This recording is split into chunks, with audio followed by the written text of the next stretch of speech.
Hi, good morning, everyone.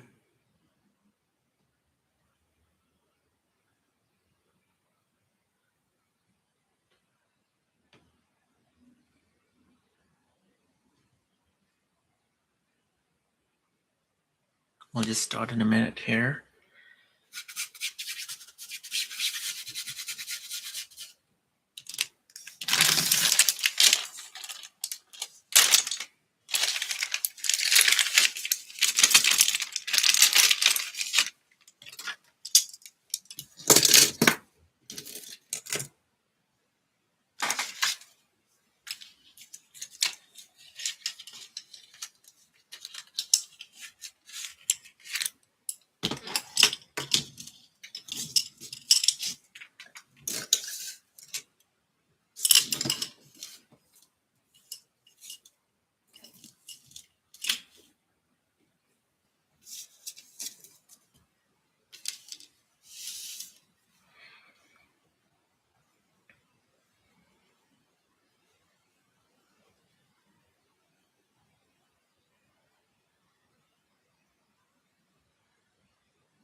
Okay, so we can get started.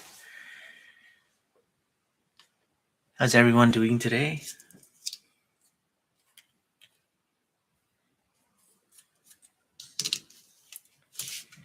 So the first thing that I'll be doing on this board is creating grid lines. I wanted to show this in person, and just in case if anybody had any questions, I'm going to be using Wow Art rulers. I think I linked these in the post as well. I'm good, thank you. So I've already marked my center using the same technique in the video that I shared in the post as well. And what I usually do is I take one of these push pins, and I think it comes with it as well.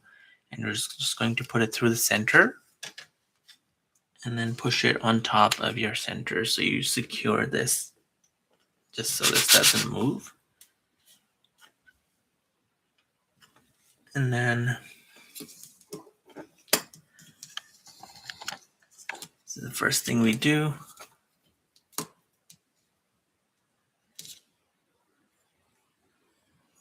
hey, you're saying thoughtful dots.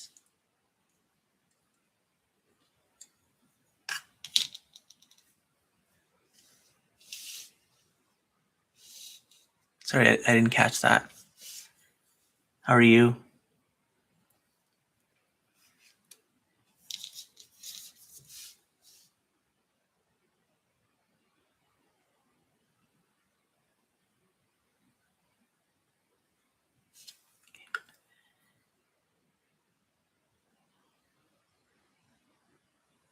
So I'm just gonna create these markings.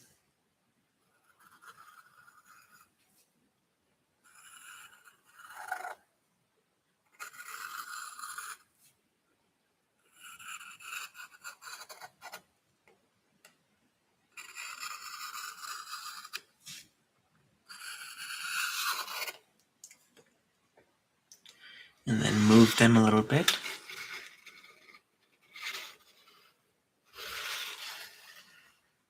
To complete the circle, starting from the first one here.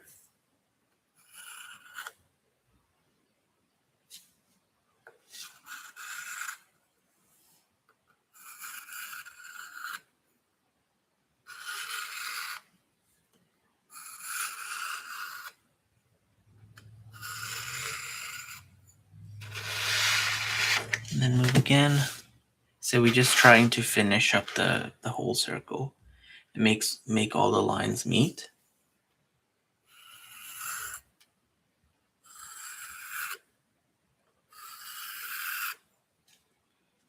Looks like this one.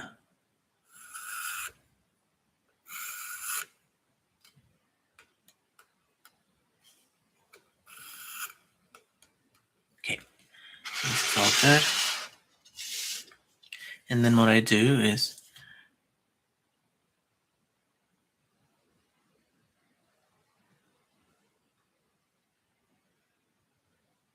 oh, okay. Where are you from? Violet.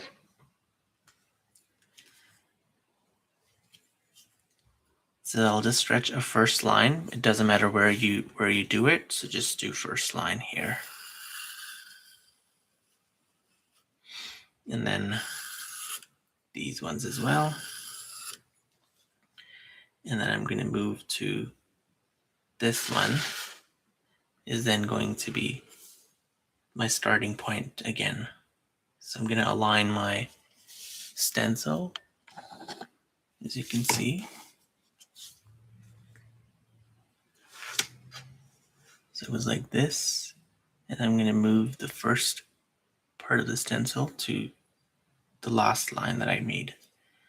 So nicely align this in the center.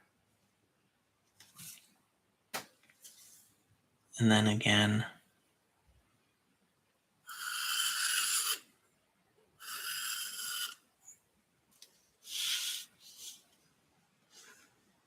and then you just keep repeating the same thing. So now this becomes my starting point.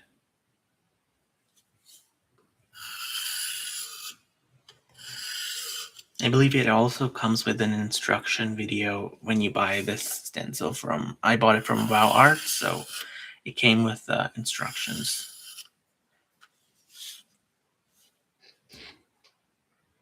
Oh, that's nice. Yeah, it's sunny here today as well. I'm in Calgary, Alberta, in Canada. It was snowing the last 2 days, and today it's very sunny.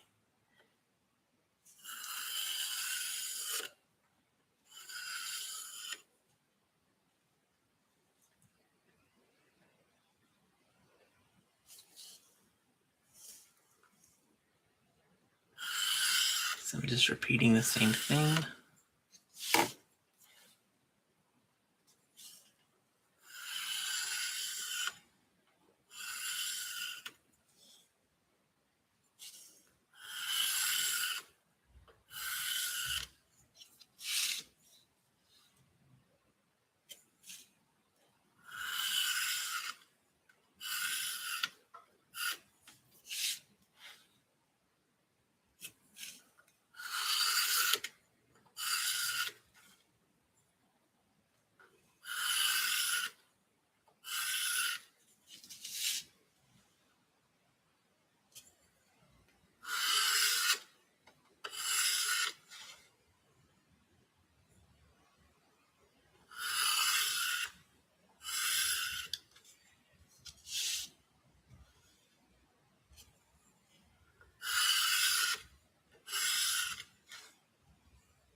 Okay, get this quickly.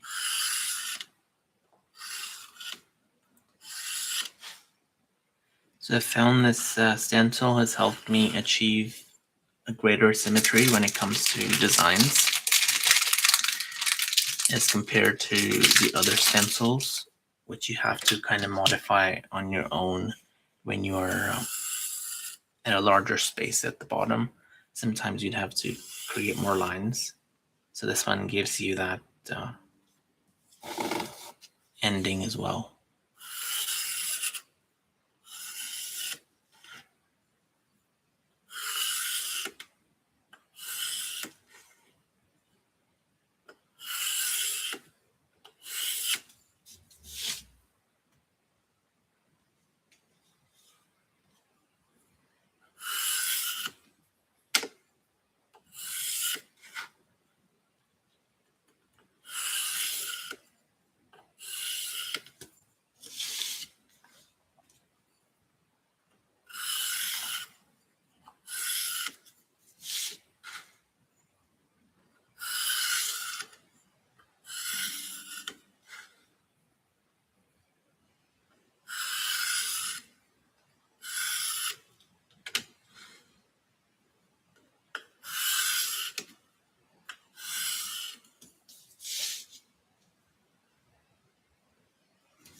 One tip when I was using the charcoal pencil, they usually, even if you sharpen them, they run out really fast. The tip smudges off really fast. So when I'm creating a line, I just twist the pencil as I go downwards. So it kind of takes charcoal from the whole tip instead of keep going over and over on one side. Just like this.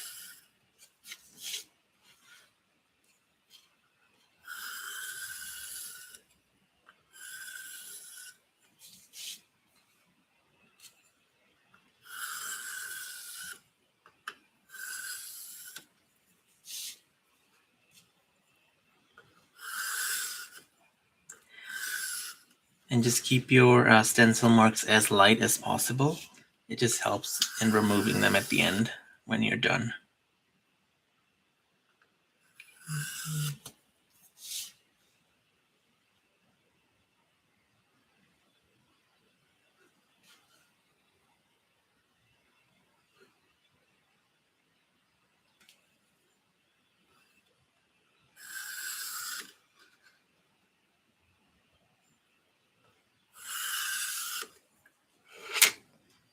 Just like that.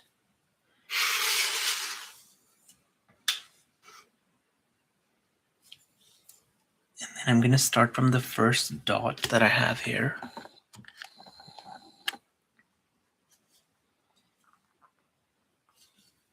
And then I'm going to miss the other one and go to the third one and the fifth one. So I'm just putting dots here. You can either use the stencil and then circle the stencil around. For this one, I'm just going to mark the dots first.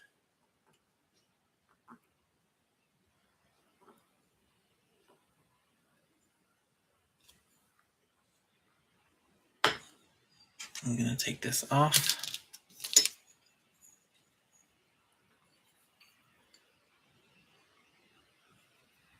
Just use my pencil and the compass and follow these dots to create circles.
So are you using a regular stencil? Let me show you something.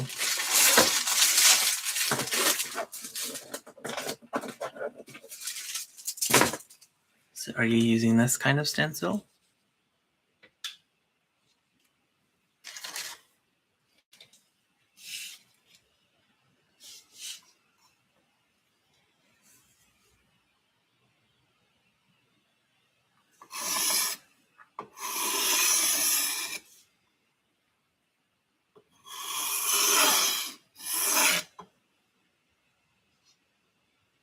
We've used that 16 segment stencil in our other classes. I think it was just after our last class when we decided to move to this one. But if you go to our other classes, we have improvised the 16-inch and then added new lines in between each segment. I can mention that post, and that has a technique where you could make more lines, as many as you like on the piece.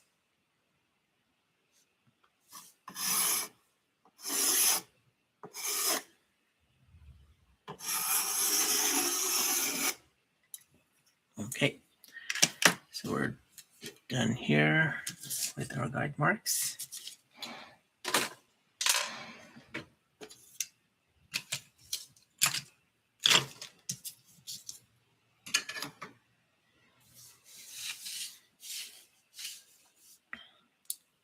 So the first thing I'm going to be doing is placing a gold dot in the center.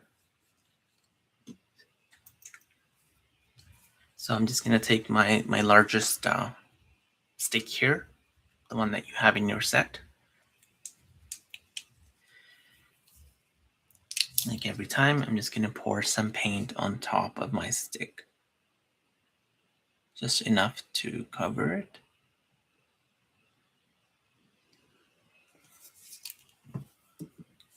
Just going to move this around.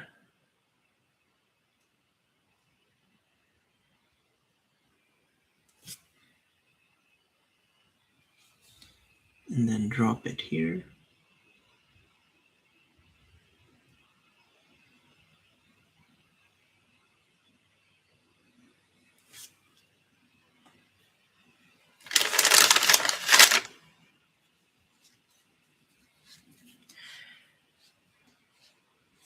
Yeah, that's the one we've been using. You're right.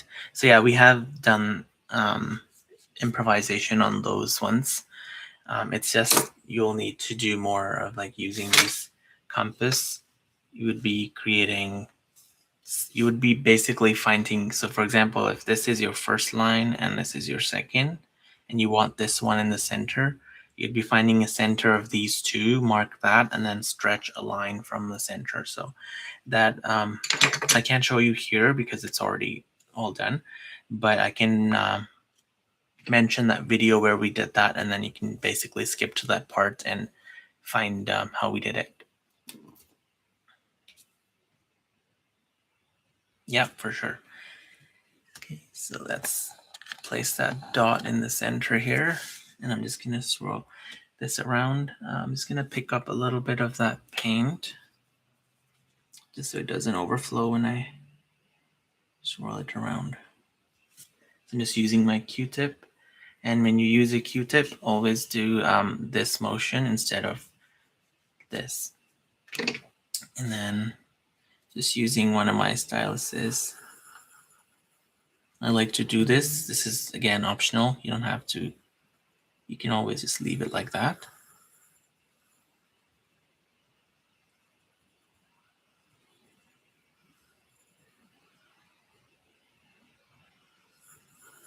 It just brings out the texture of the paint a lot better.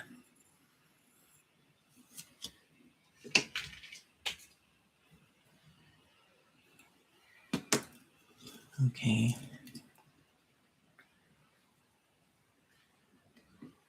Okay, and then moving on, I'm going in with the purple stick that I have, the tinier side.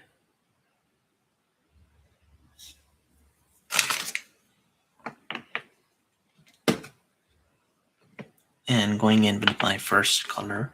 So this is our color palette that I created.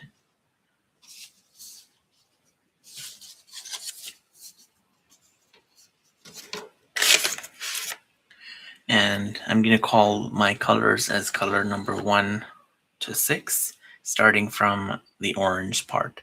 So this is going to be number 1. Okay.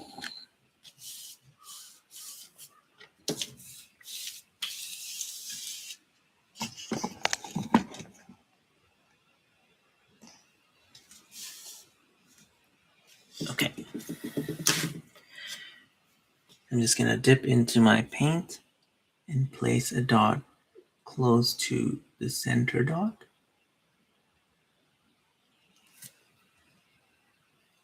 And the next dot, try to place it as close as you can. and a similar size. So when you take your paint and then you put it on the canvas, if you just, let me show you. So if I just did this dot's just naturally going to be very smaller. What we do to improvise and make it bigger is a tapping motion or circling it a little bit just so you can make the size of the dot a little bigger. So you're just transferring a lot more paint on than what you would do just by dropping it once like this, which is again smaller.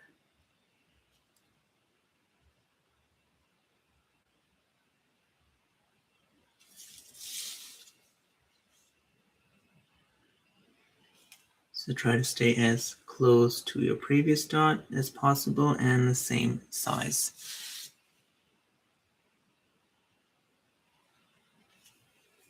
And to avoid making a bigger size dot, especially for the first circle of dots, what I do is I wipe my stylus after every dot that I put, just so I go in with a clean stylus. And I can control how much paint I have on my stylus as well.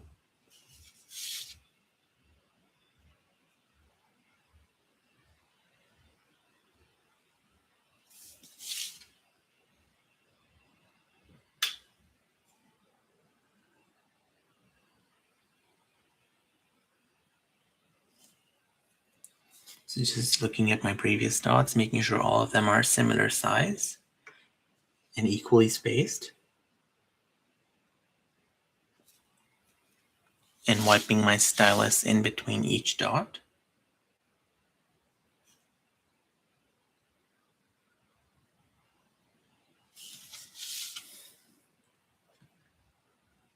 It's just the first circle of dots that's a little bit nerve-wracking, and sometimes you'd have to take a dot off and maybe make another dot a little bigger just to make sure that it all fits nice and perfect, because that's going to create basically the base for the rest of the mandala.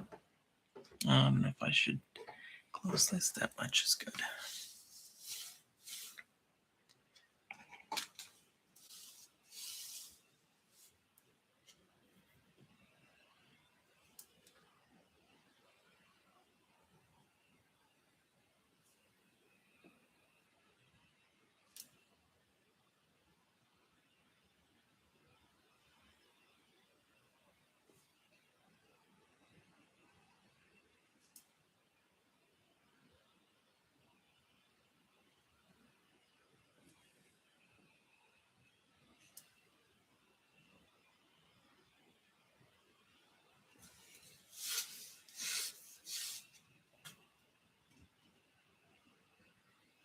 So how I'm dipping the tip in the paint is just a little bit, as you can see, just the top part of it.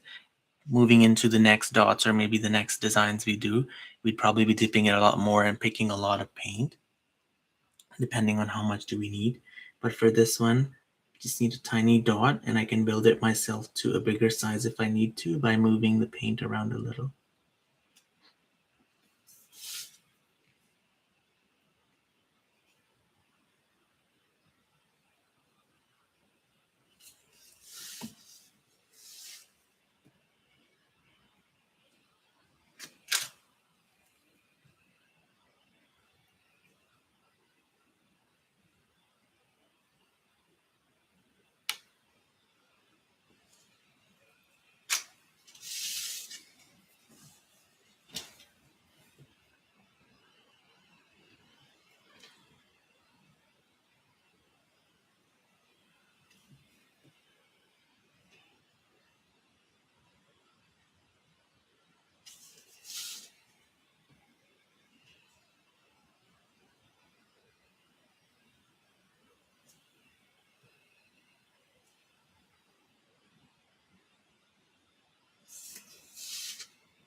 So now when you're this close to closing the circle, this is when you have to kind of stop and visualize how much space you have left. If you just kept going, you could end up just really close to the last dot and have no space left to decide what you want to do. So this is where I would stop, or maybe one dot after I'll stop and see how many dots can I fit here in this space based on my stylus. Again, at this point, you can take one dot off, or sometimes you're just lucky and it just fits perfectly. So what I do is I try to see, so one dot's going to go here, and then 2, and 3.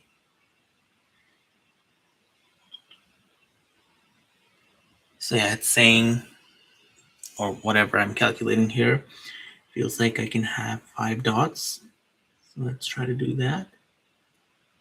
So yeah, this is where I stopped and realized maybe I only needed 4, and that way I can control the size of my dot right here and maybe space them a little bit closer, a little bit more, depending on how much space you have. So 1, 2, 4.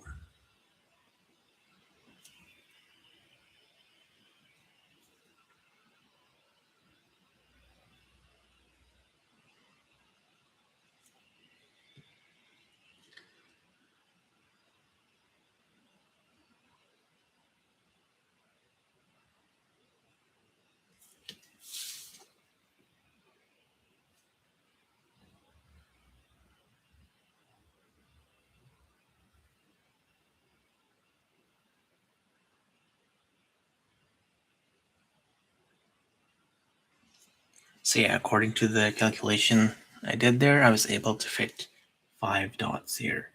You would also notice that the dots here are a little bit smaller. Not smaller, they're tightly packed only because I wanted to fit those 5 dots in. If I went with 4 dots, that would have been extra spaced, and that would kind of throw this circle off a little bit. Now I can go ahead and adjust the height of the dots just to match how high they are.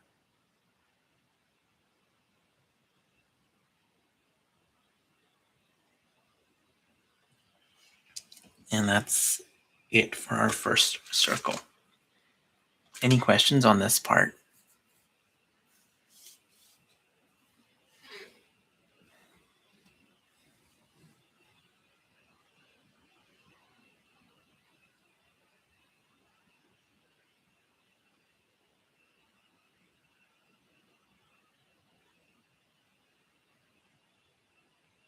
Okay, yes, I'll move to my next color, which is color number 2.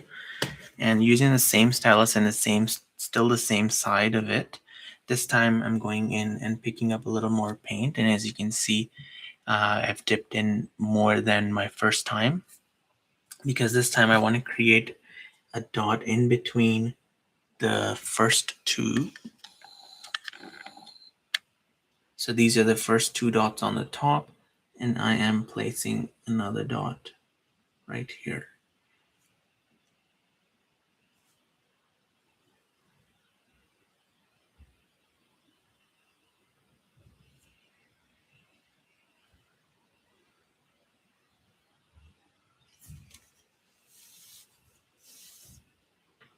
In between your first 2 on the top.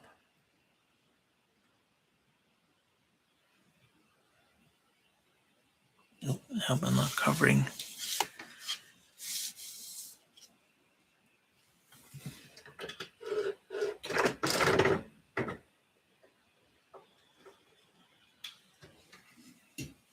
Quickly turn the lights on.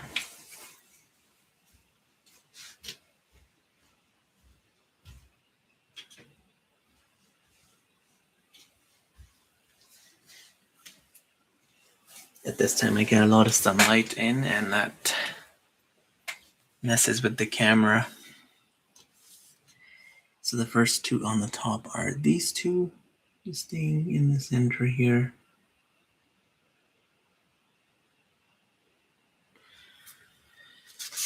And to show you the concept here is, this is my first dot on the top. And then this is my second dot on the top. And I'm trying to stay, the dot that I put now, I'm trying to stay here. So the dot, for sure, it'll be bigger. As you move downwards, the dots will just get bigger and bigger. The concept here is to stay to the halves of the first two dots.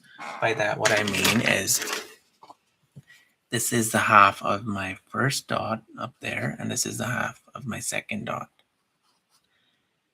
So this is my first dot, second dot, and then the half of this dot and half of this dot. So your second dot down here should not go more than half of your first two on the top. I hope I'm clear. It's not confusing, but yeah, that's what I'm following here. But then again, when you start doing this, it kind of have to improvise a little bit, but that's like the basic method that you have to follow. But sometimes when you're at a spot where you spaced your first dot a little bit more and the second one a little lesser, you kind of have to improvise and make your dot bigger or smaller.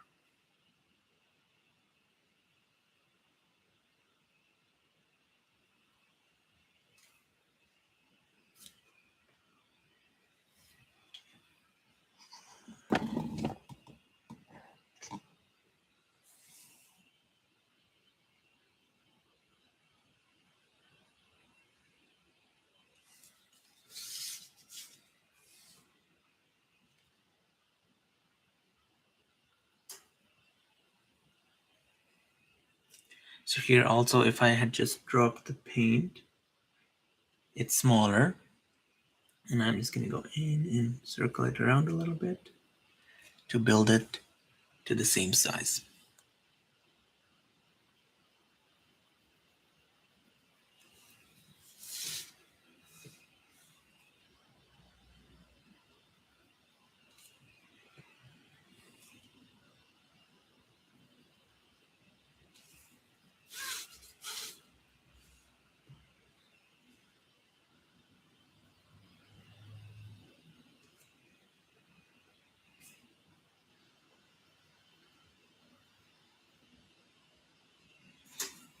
And what I'll also look for when building dots is these two are my first two. And when I go put a dot in the center here, I'm looking at this dot just so I don't go over the half of this dot. So I'm always watching this dot. And I always want to stay to the half of this when I'm building the next dot. That helps me visualize it nicely.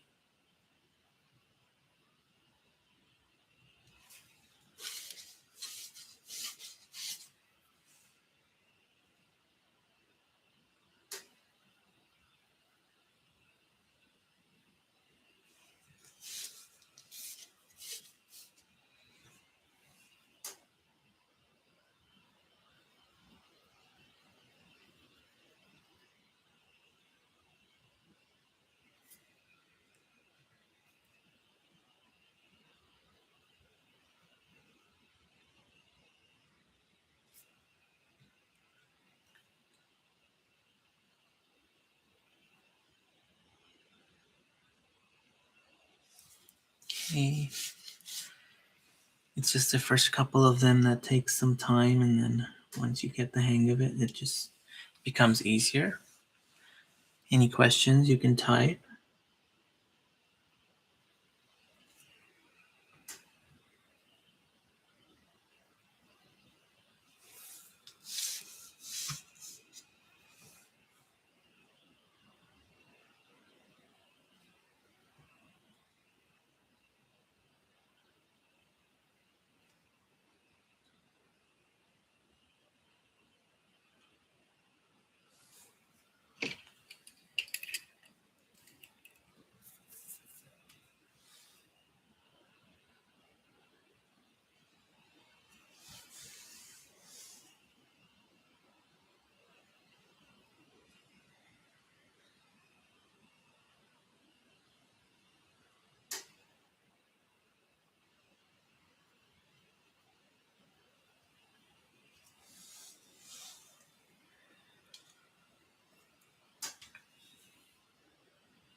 Okay. So once this dot in the middle dries, we're planning to do a green dot on top of it, but that's for later. And then moving to my next color, which is the number 3, the saffron yellow. Using the same stylus, same side still, same concept.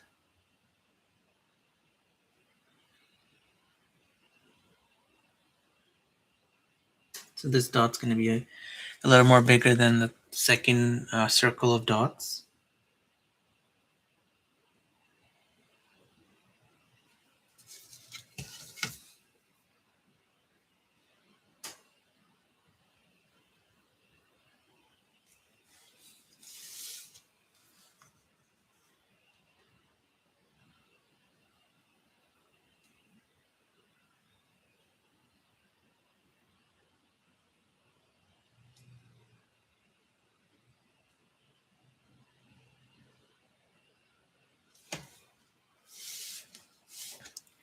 I will also post a video just for the center part. I've created it for a different mandala in different color palette.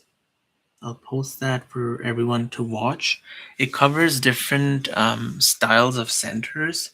Sometimes some of the centers are really packed, and sometimes some of the centers are a little bit loosely done. So I've done it, I think, in 3 different styles. Some of them are spaced a lot. I don't know if I can show you if I have it here. So like this one here is as tight as it gets as it goes outwards.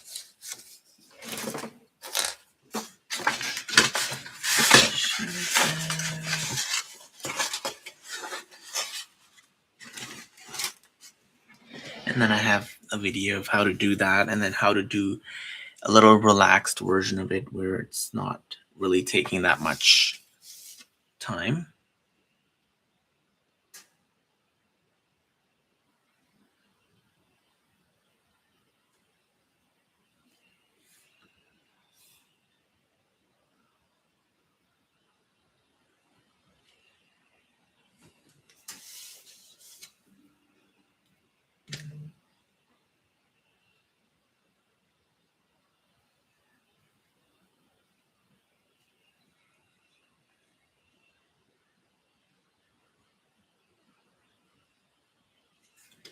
I've seen my videos go longer only because I explain so much over and over. I hope that's not too much.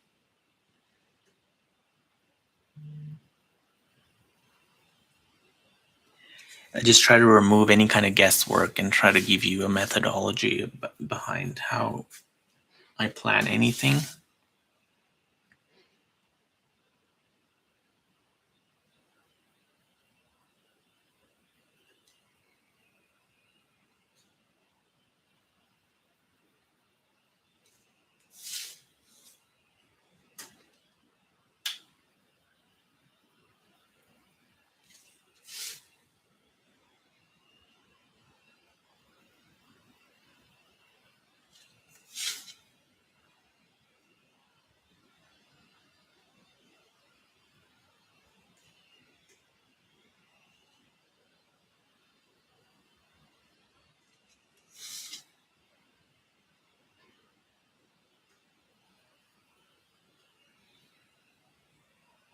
And I'm always using my pinky finger to support me when I'm doing detail work.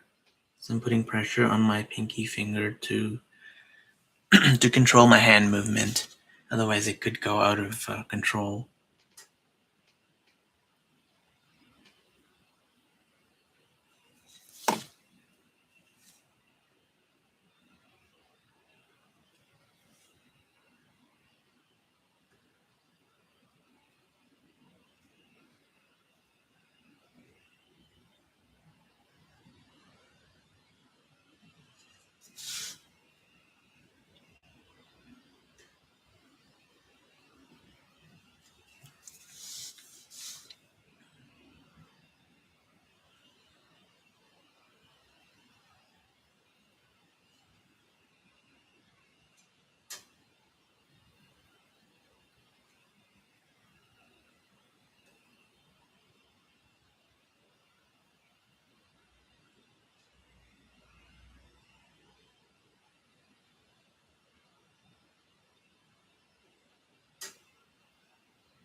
we are.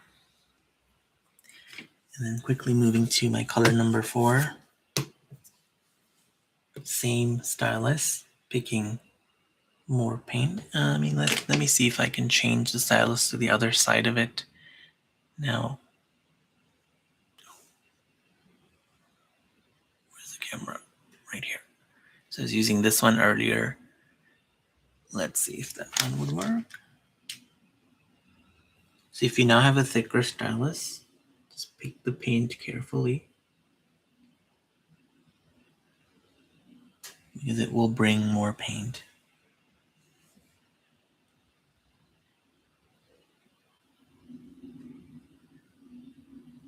And it's kind of working.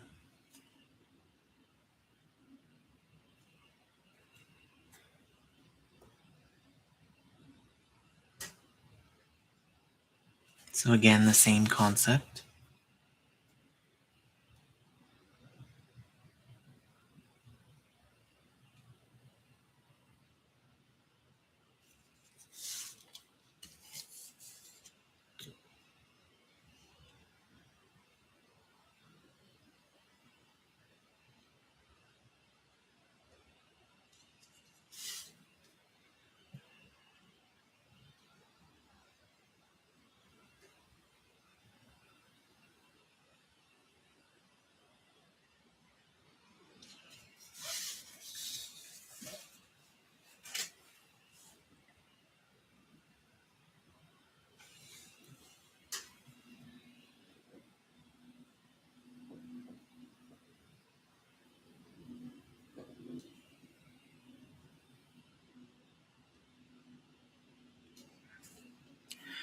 And now you have to always make sure, because this dot, the first dot has this much space left from touching the line, this line here.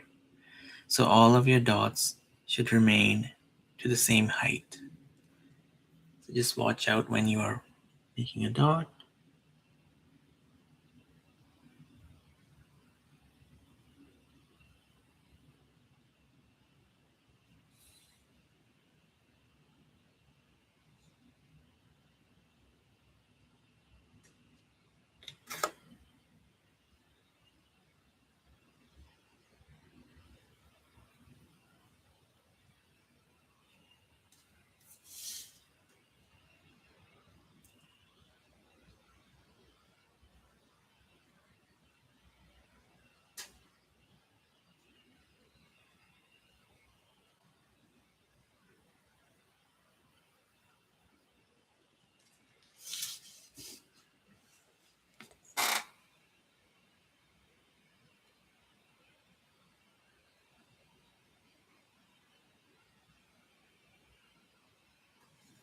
Thank you.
And it's okay to adjust the size of your dots as you go. You might feel that you have a little more space for this dot than the next one is a little bit smaller. But eventually, when they're all nicely packed and you're done with your center, it's very hard to notice that some of your dots are larger and some of your bigger. Of course, they don't vary in size that much, but just by a little, it's fine.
Just to show you the top view, that's how it's looking like. I mean, for the far, you can really not tell what I did there in the center. Only if you bring it up close to look at it, you'll know the tiny details. But from far, it's like this.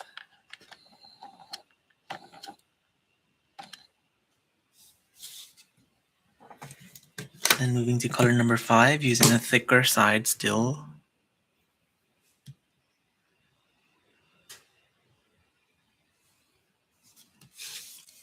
Same concept.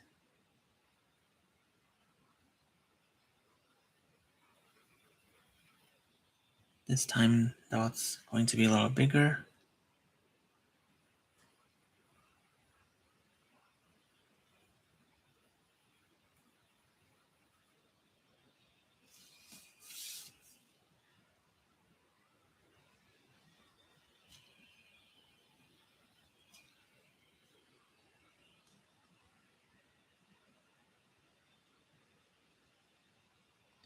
And also eventually as you go down, you'll also notice that the space in between each dot is kind of increasing by a bit, which is also fine. It's fine to see that.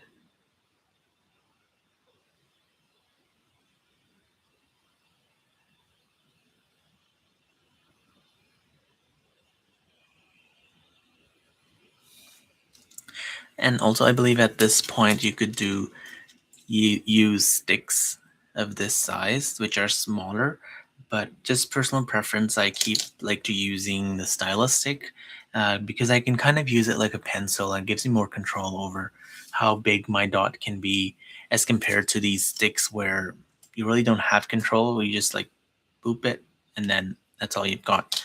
It could be a bigger and you end up then fixing it. So here, if I have to make a bigger dot, I'll just put more paint here, dab it, circle it around. Just be very slow.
And again, like I mentioned, I'm watching this dot now when I place this dot, just so I don't exceed the center of this dot.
Very close to the end here. So when I do my last dot of any circles, even up there, for the last dot, I don't go back into the paint. I just use the same stylus to first build it and see if I can just do it with the paint I have on it. Because if I go back in and grab more paint and I don't have enough space, I could end up doing a bigger dot.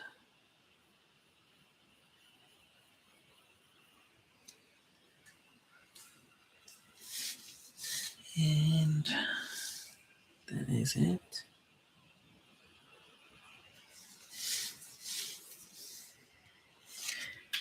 Okay, and I believe we can stop here for the circles. So we will only do 5 circles. So we did 1, 2, 3, 4, 5. And the next thing we're going to be doing, so I have 1, 2, 3, 4, 5, 6. So just to give it a count, I have 1, 2, 3, 4, 5, 6, 7, 8, 9, 10, 11, 12,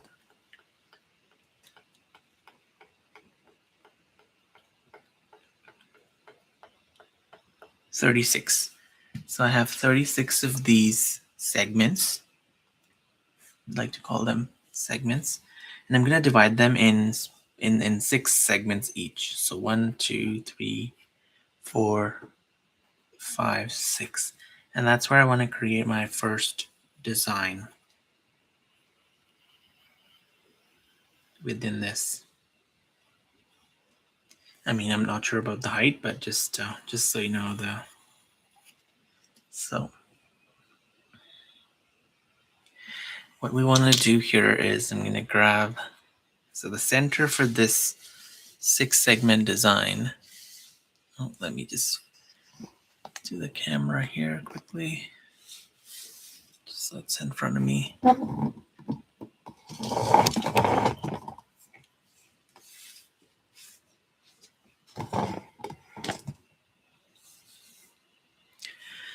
So the center for this, for me,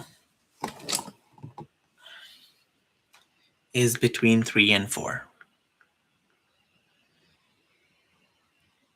And I'm going to keep it how high? 1, 2, 3, 4, 5, 6, 7. And let's do 1, 2, 3, 4, 5, 6, 7. Yeah. I'm going to take my color number 6 and I am going to be covering all the way up till here, which is 1, 2, 3, 4 boxes. And I hope this is clear. This is 6 different segments and this is 4 high for me. If you're using 36 segments, which you should. So 36 segments, color number 6, purple stylus and the thicker side. And I'm going in and creating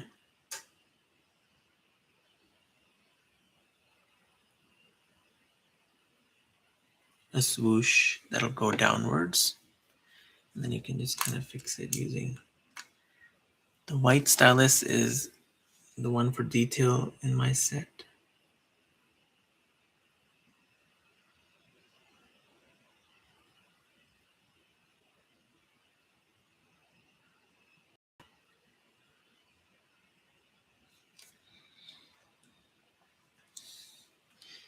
So this is what I did.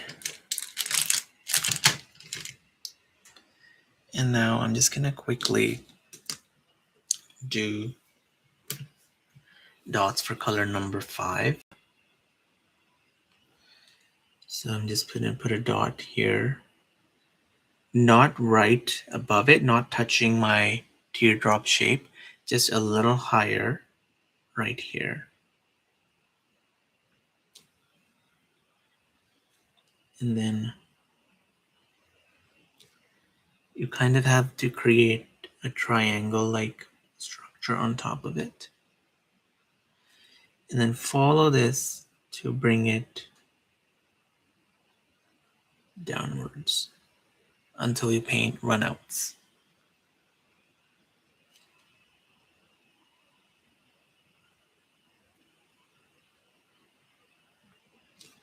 Like this.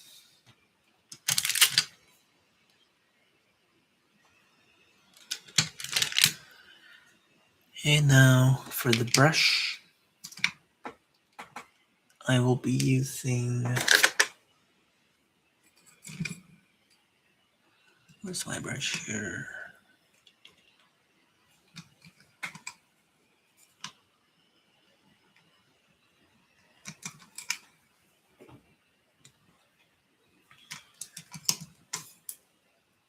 Trying not to use a very long brush here.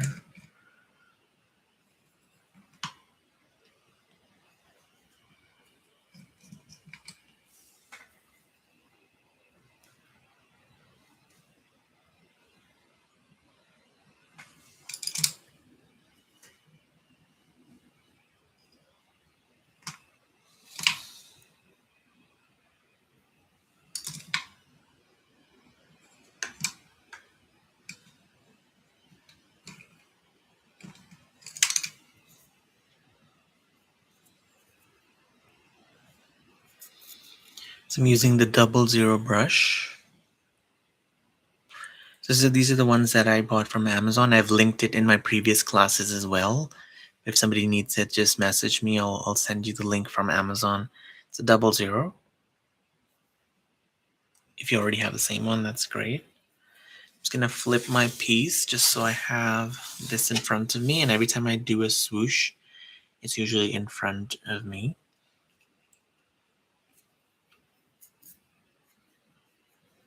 So our goal is to, let me just dip it in water. So our goal is to start a brush stroke from number 3 box and then take it to join on the top, which I mean, we can also kind of join it here to make it a little smaller. So going in with my color number 1, starting from the box number 3. So put pressure here.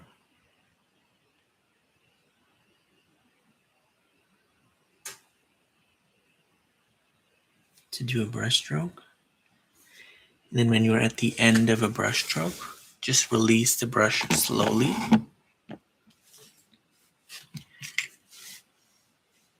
Okay. Press, drag, start releasing and moving your hand upwards.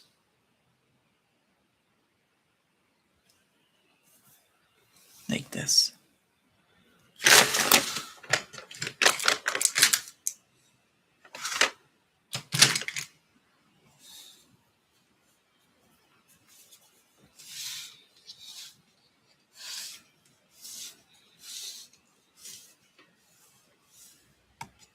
And now I'm doing a brush stroke from the other side down using my color number 2.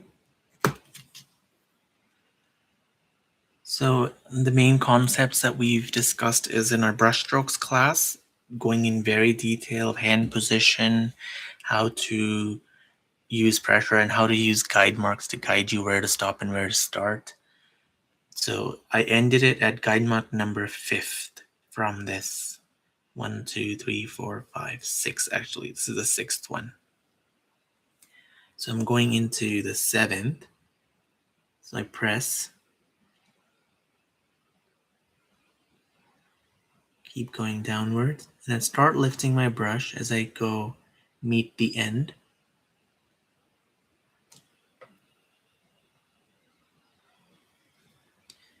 Same thing here. Oh, the camera was not. Was it catching? Yeah, that's good. Color number 2 here again. So press, drag, start lifting your brush.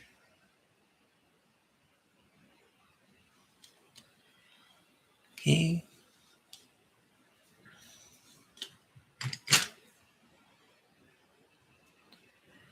And then color number 3.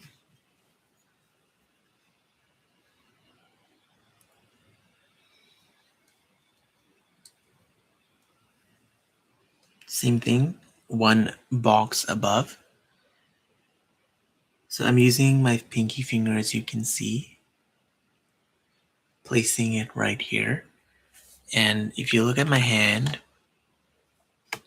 this part of my hand stays stuck to the surface. The only part that moves is like these fingers as they go downwards. But basically my palm just stays still on the piece.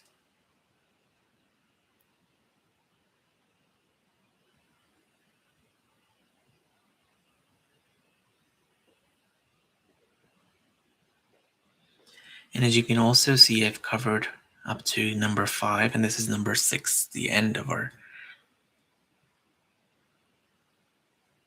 design here.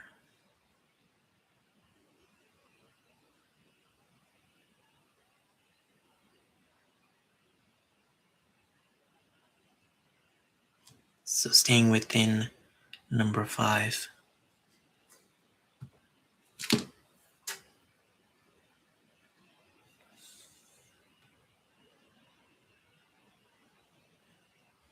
No, it's not. It's the same brush for all the colors for one design. Yes, it's only when you have to kind of create variations in between of, like, for example, something here, the design I make has to be smaller, then I would switch the brush. It really depends on the design that you're doing. If you're just doing one straight design like I'm doing here, I would not change my brush in the middle. But when I go to a different design, yeah, maybe. I don't wash the brush. I have the wet wipe that I use, and I just kind of keep wiping the excess paint. But then I think after, like, I don't know, a few times, you still start seeing the buildup on the brush, and that's when you kind of rinse it in the water. I have a cup of water as well on my side here. Okay, hope that's clear. And then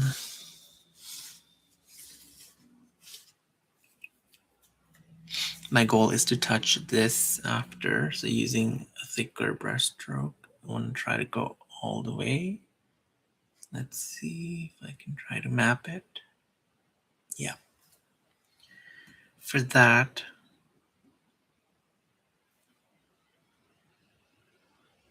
I'm going to go back into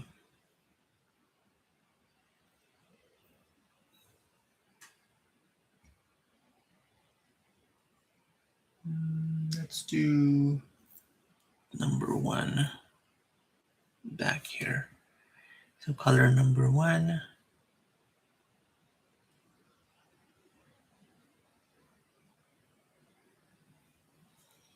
So this time I loaded a lot of paint, and to answer your question again, we can always change the thickness of a brush stroke with how much pressure you apply and then how much paint you have.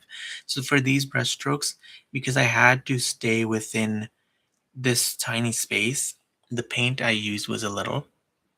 But for the next brush strokes, I already see that I have to go and cover this whole area. So I'm going to press my brush a little harder to create that thickness, and also at the same time take more paint than I did previously.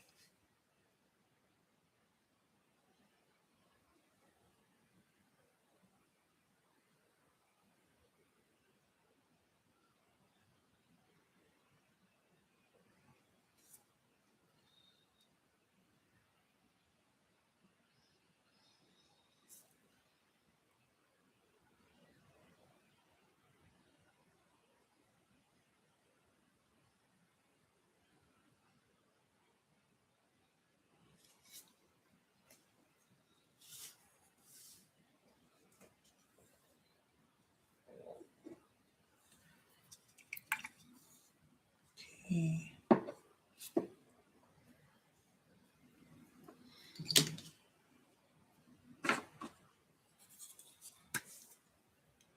I can also do a gold dot here.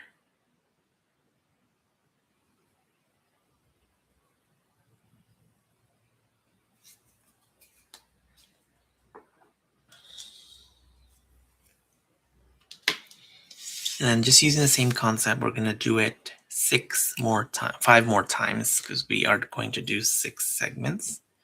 So I've got another one, 1, 2, 3, 4, 5, and 6. It's going to take this part all the way up till here, actually.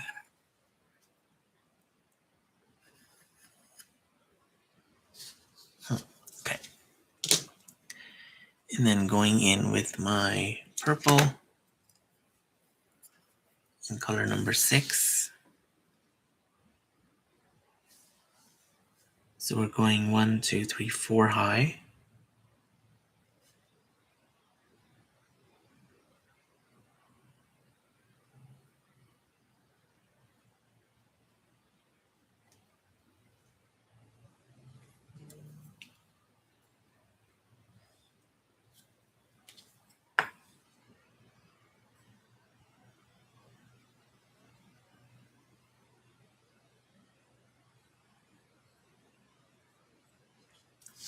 Like this.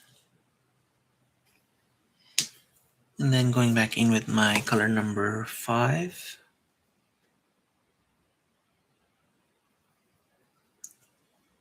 This time putting the dot a little higher.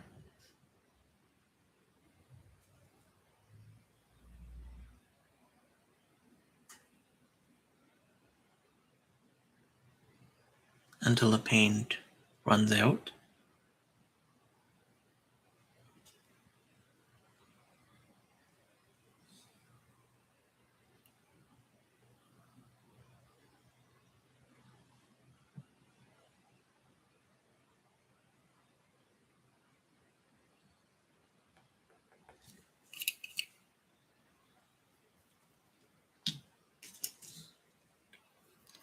Going in with color number 1.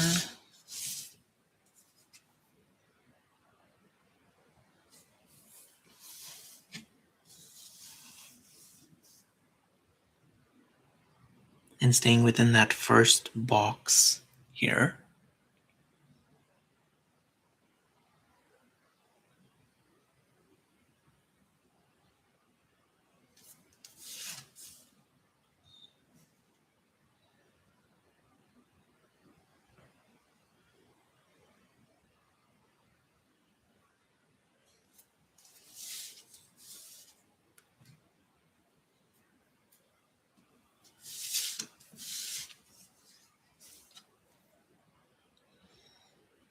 Color number 2.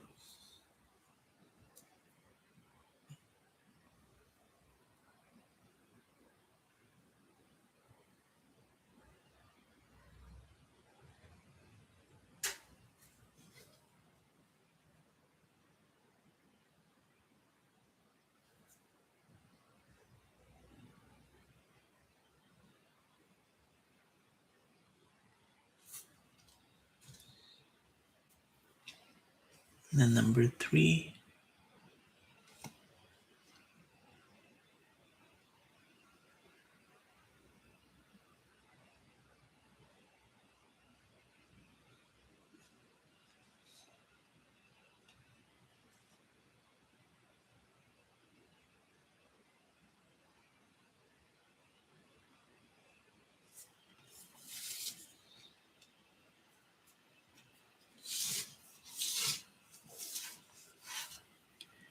And then going back in number 1 again. This time taking a little extra paint. So you have to travel a long way.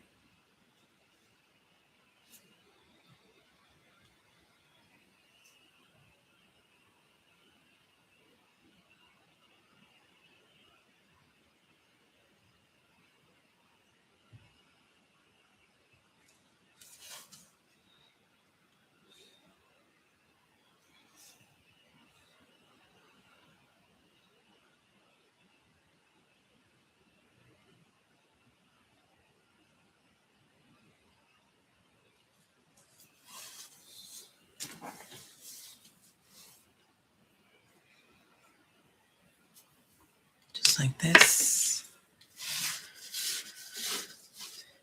And then putting a gold dot here.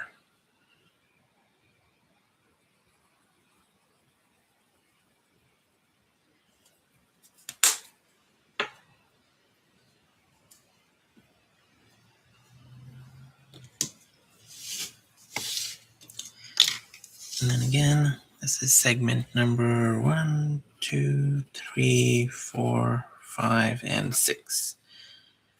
This is my ending all the way here.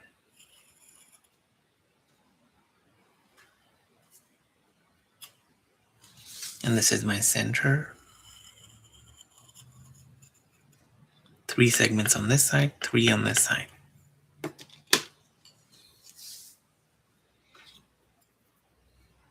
Color number 6. 4 high, 1, 2, 3, 4.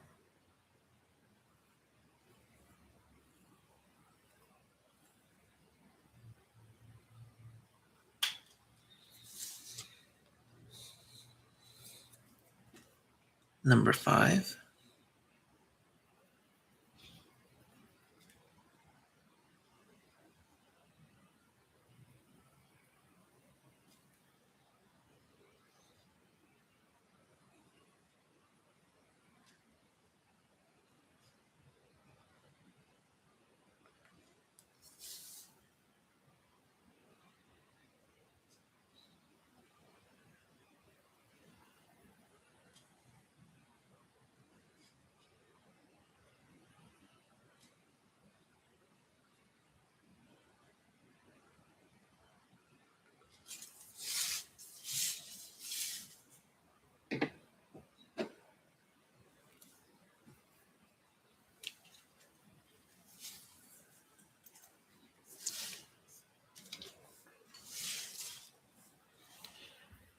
Color number 1.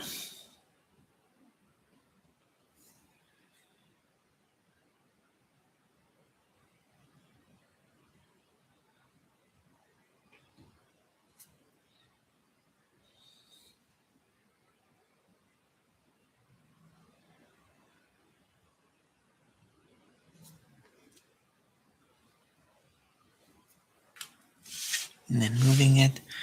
So it depends if you can do brushstrokes in a different way, like I do brushstrokes going away from me. You can also do brushstrokes in an inverted way, but I feel comfortable when I'm doing it away from myself.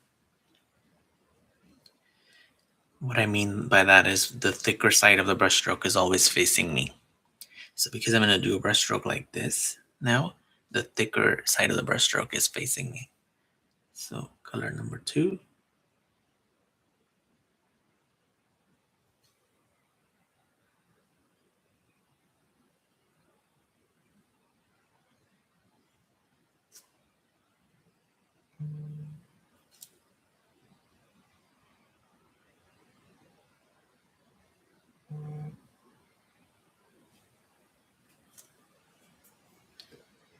Then number 3.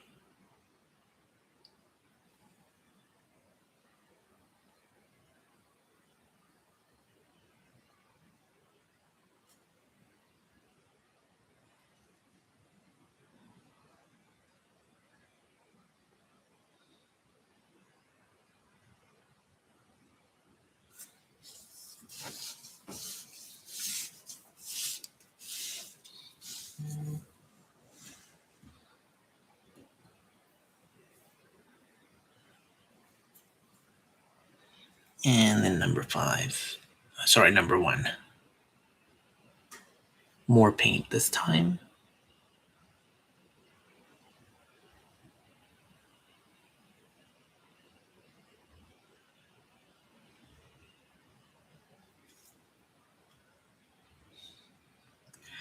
So I would press my brush until I fill the space in nicely, and then I'll start dragging, and I'll start lifting my brush up as I reach the end.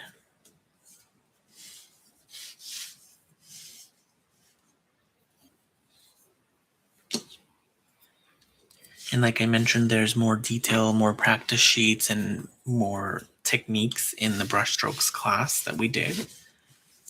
So a must watch before you attempt brushstrokes.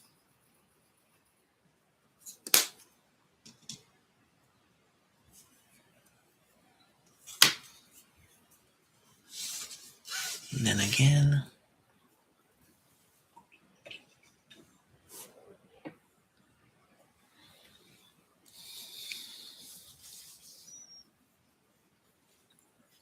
One, two, three, four, 5, and 6. So that is going to be the section ending here.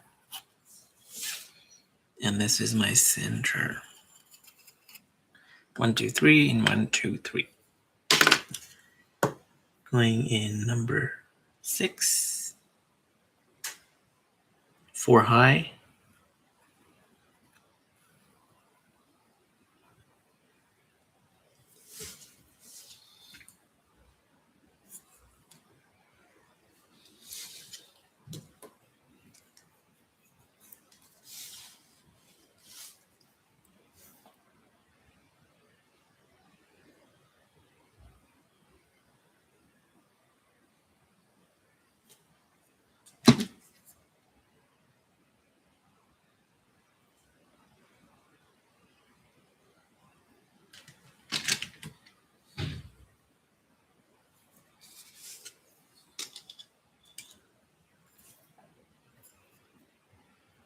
Then color number 5, a little higher.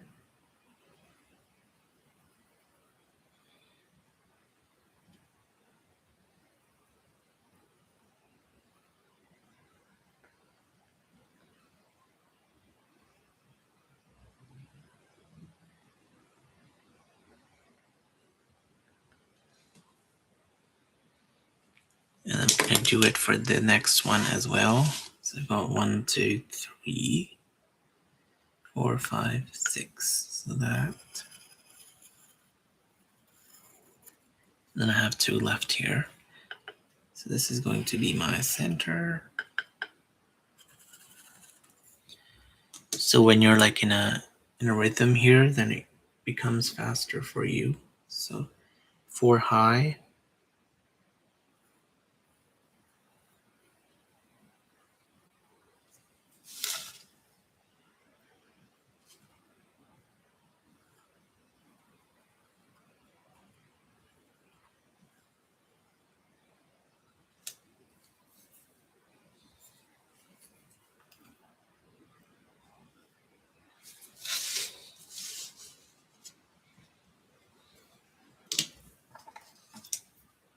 color number 1.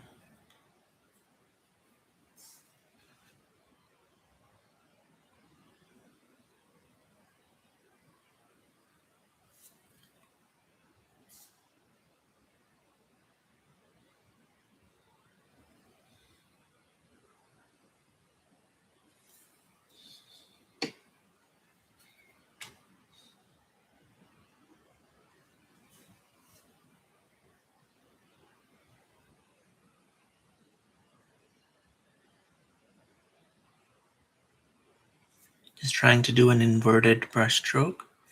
This time I didn't change the direction of the piece.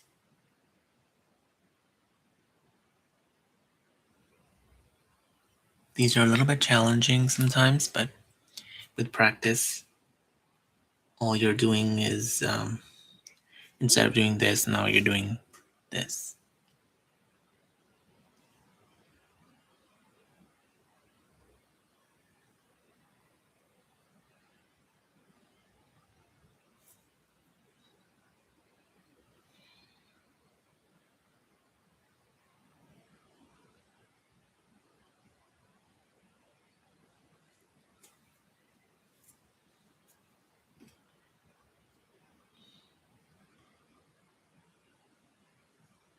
So I'm going to spread the paint just so I can touch my end line. Keep going. And now I'm going to start lifting my brush up to meet the end. Spread my paint.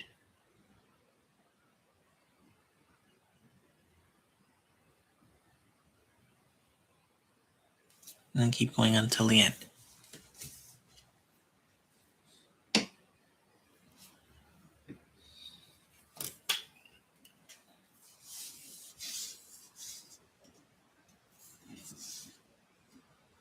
Okay.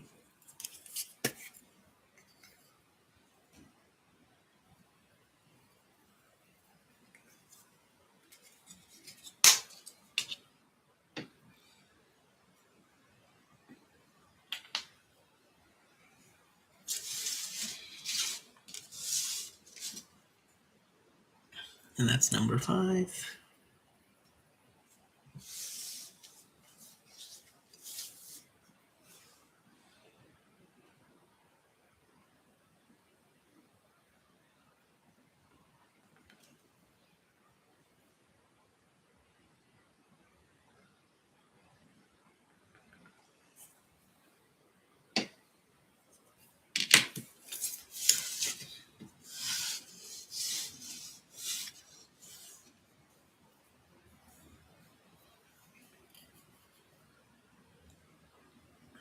Color number 1.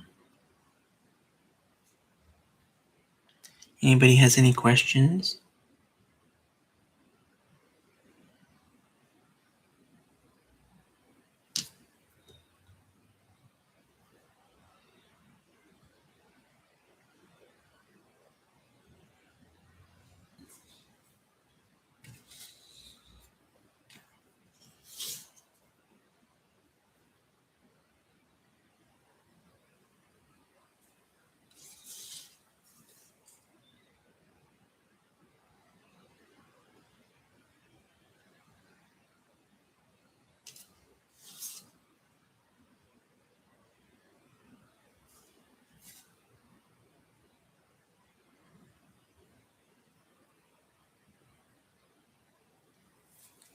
And who's painting along? Is anyone painting along or just watching?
Okay, the last one here.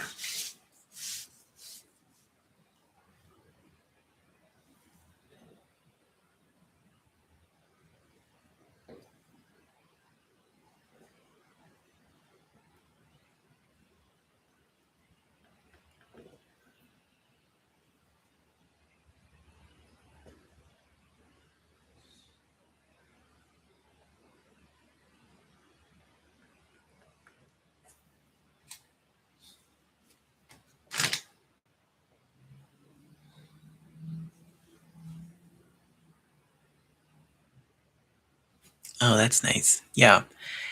Yeah, this is all recorded, so you'll have access to it after. You can just paint in your time. And if you still have any questions, just message me. Should be able to answer them quickly as you're painting in your own time.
Oh,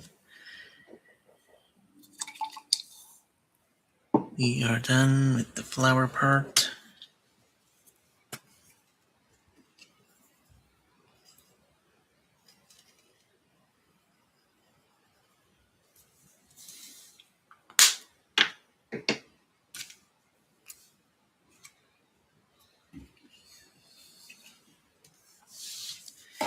And for the next part, I'm thinking we should do here.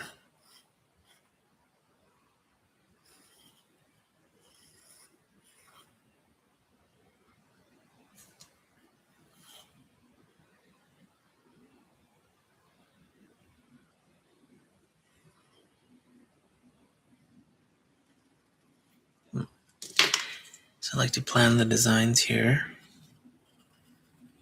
So we do this, and then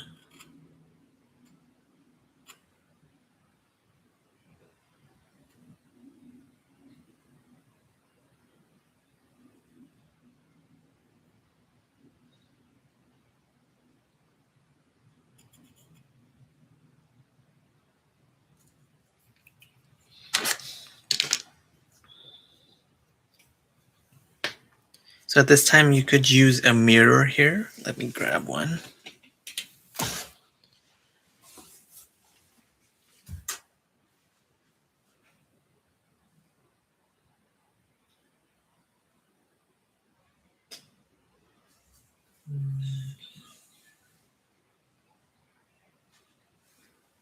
Like, I don't know where I kept my mirrors, but you can always, I'm just gonna place.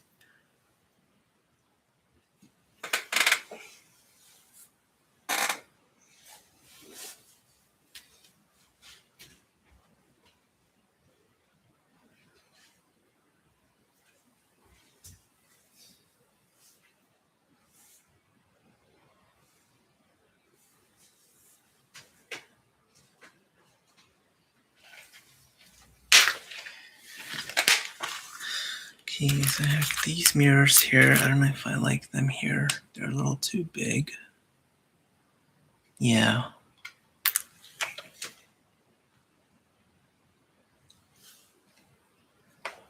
Yeah, you should be able to replay it right away.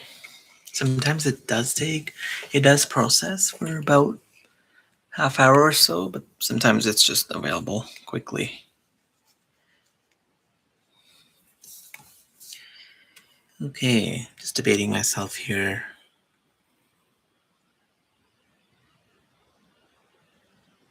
Okay.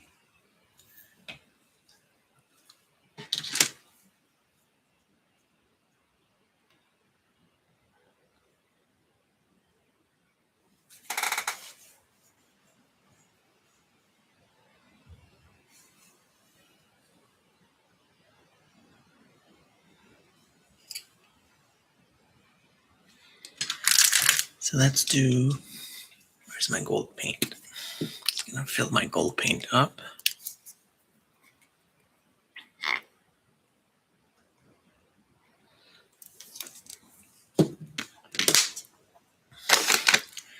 And using my pencil, so I have like this segment here and then this segment.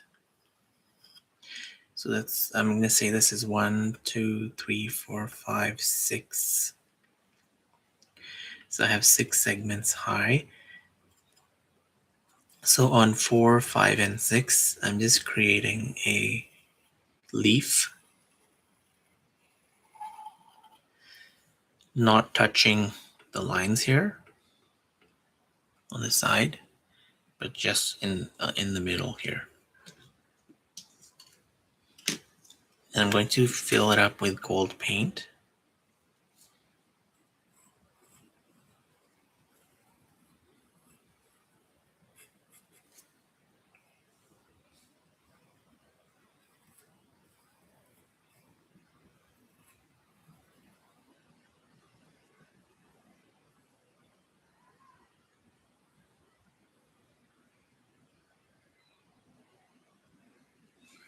Okay. I usually just make these leaves and things like that without using the guide marks, because I believe these guide marks sometimes mess with my design and my measurements. So, but just for somebody who's new and does not know how to get there yet, you could always use these pencil marks. So we're gonna do a brush stroke going down here. Let's take again our color number 1.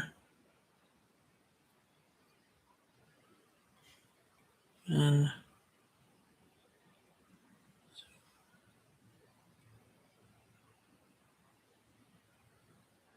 okay.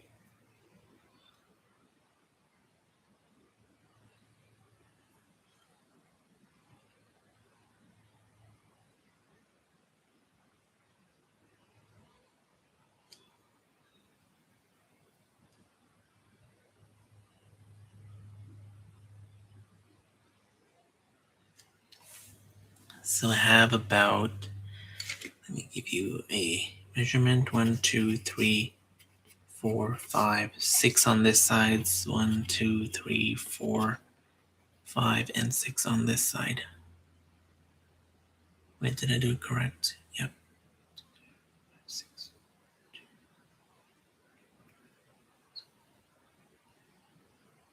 Yep. Perfect. So I have 6 on this side and 6 on this side. And I've done the first color with the color number 1, and brush strokes going down and touching the end here. And then we're going to take our color number 2 and starting from a lower box here. And color number 3 starting from this box. And then going to do the green ones on this one and this one. I'm trying to create a design that I did for one of my black mandalas. Let me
Now going one box down.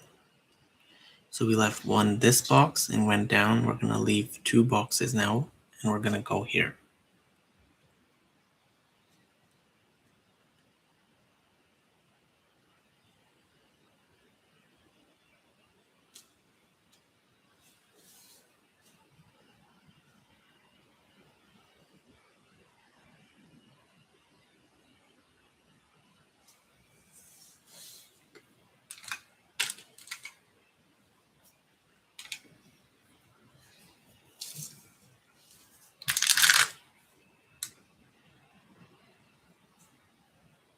So now we're going to go back in with color number 5 and then match this height and bring it back here.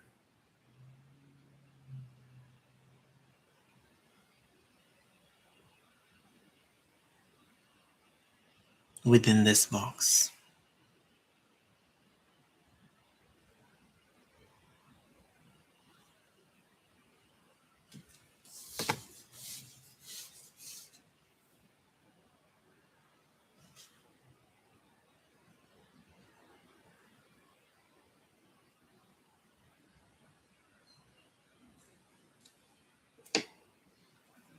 And then color number 6.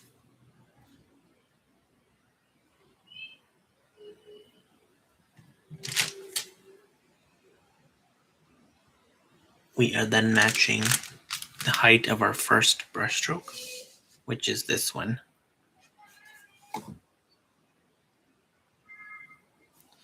So starting from this box, so I'm always starting from the corner of this box. So if you see this square here, I'm starting from here, not in the center, not here.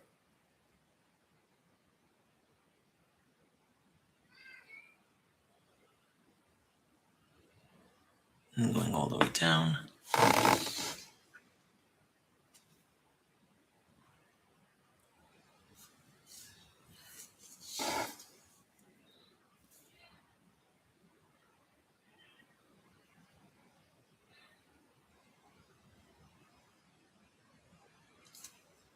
Like so.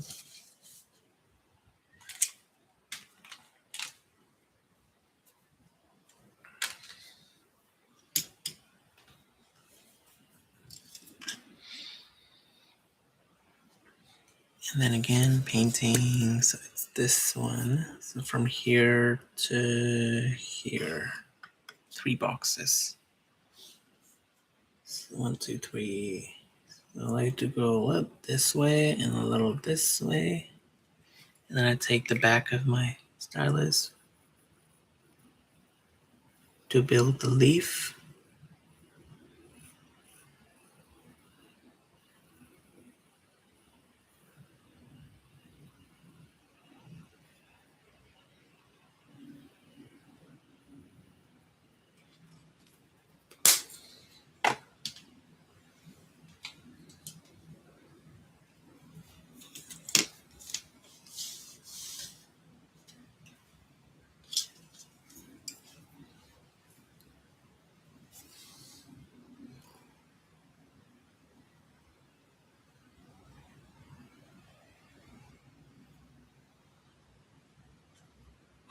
Color number 1.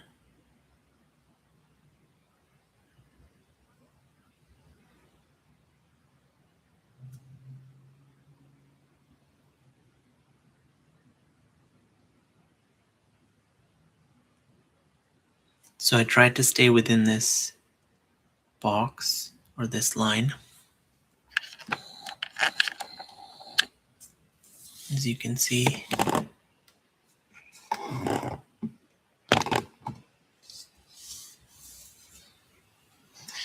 maybe tilt the camera a little.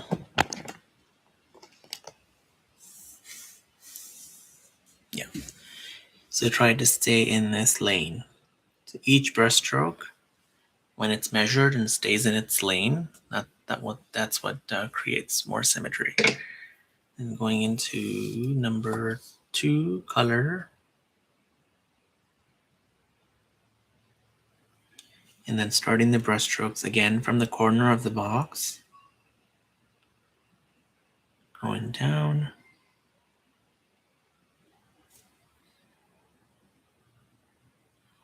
We're still using the same brush, by the way. Not changed the brush yet.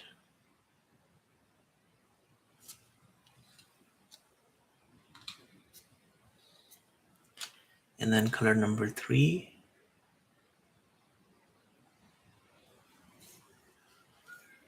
One box down. Not from here, from here.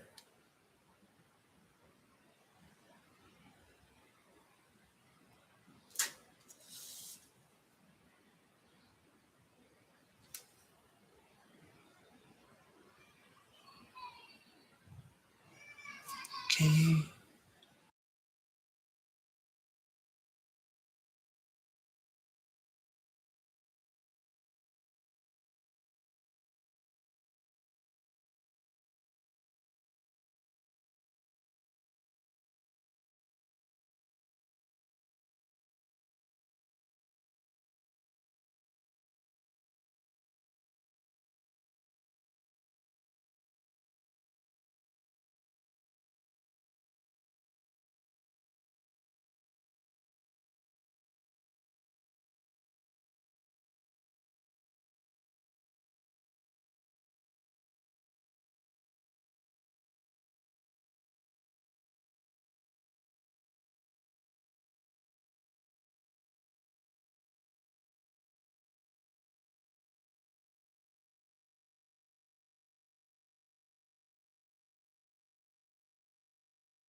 Another thing I wanted to mention, so when you have to like pass through from this very narrow surface, you don't even have to go all the way. So this is where I start. All I do sometimes, I just stop here and I kind of merge in with my first brushstroke instead of going over your design that you created here.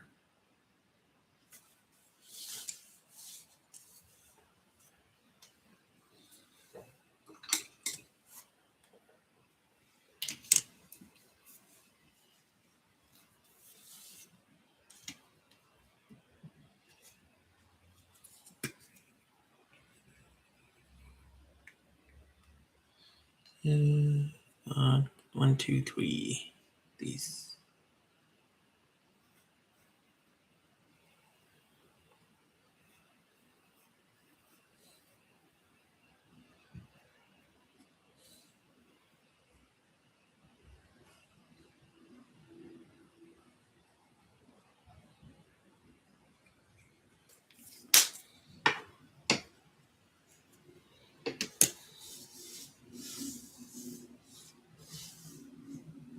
Just giving you maybe a look from the top. That's how it's looking so far. So how's it looking, everyone?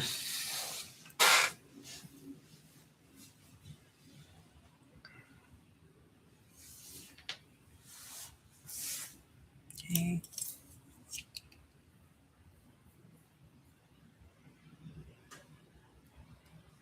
Thank you.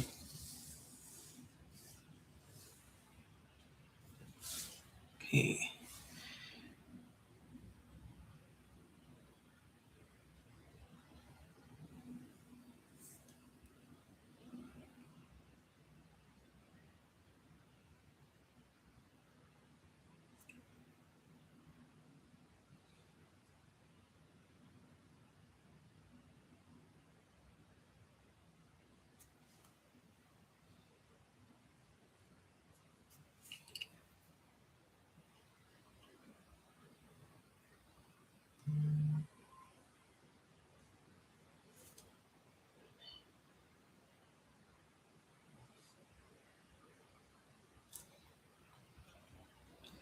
So staying within the boxes and the lanes that we've created for each brushstroke, 1, 2, 3, 4, 5, 6. So number 3 will then go down one more box. And then when you start from the corner, you have to also give it a curve as you're going down.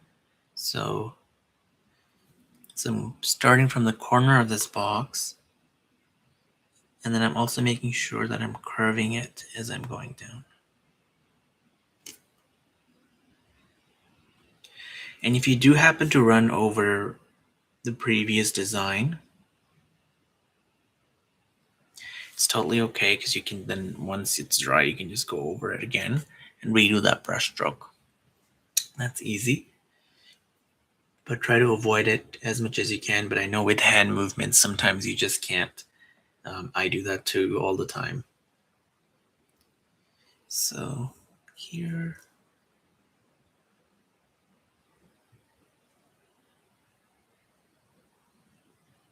so try to go over your inner design if you have to, not touching the outer, the previous design.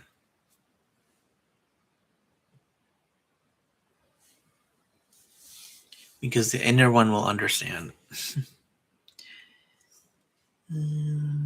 This here. So just like here, I don't have any space. I'm just going to go within my inner yellow design. Like so. And then for my next green brush stroke, which is starting from here, I'm just going to try to merge it with my first green brush stroke. And I can end it right here. I don't have to go all the way, because it's already looking nice at the end. I don't want to ruin it. So I just stop here and let it do its work.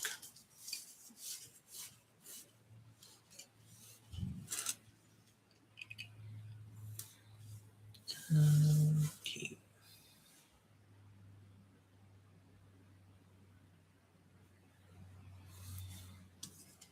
Okay, this.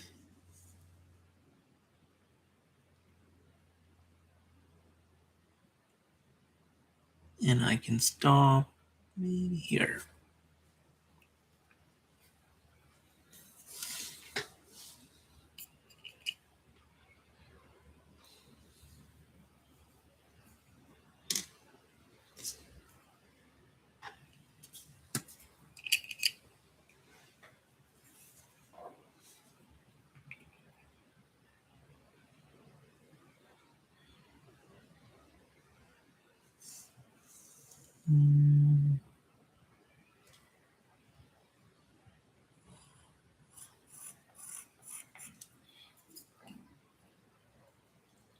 Just trying to build a leaf.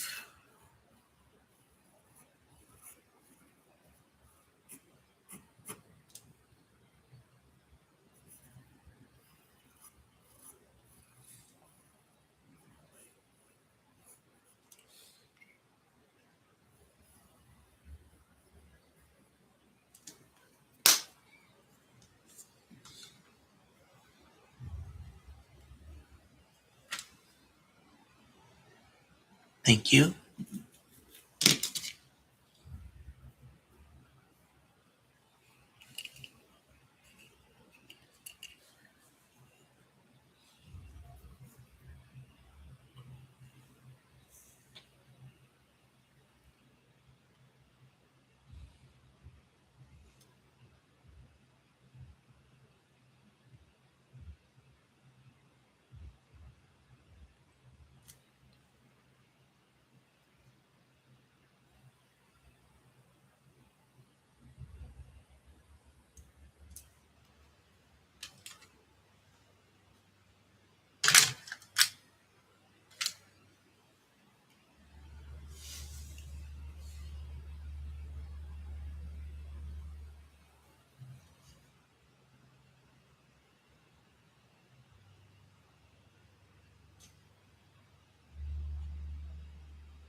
And having a lot of guide marks also help you to maintain the length and the thickness of the brush strokes evenly throughout your piece.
Yeah, that's right. So the one that I'm making right now, so as I explained when I made the first one here, just follow the number of boxes and the number of segments that I'm using.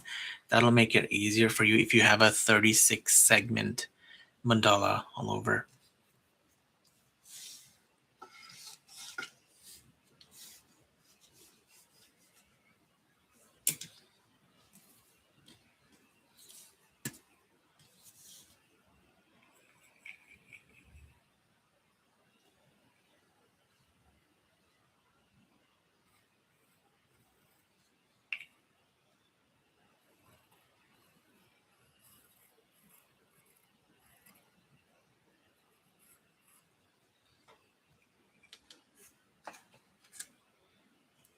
Yes, it's in the post of this class. If you click on that link, it'll take you to her website, and there's also a discount code that you can find in my discount section of the Patreon. It says discount codes. Just for that ruler, you'll be able to get, I think, 25% off just by using my code.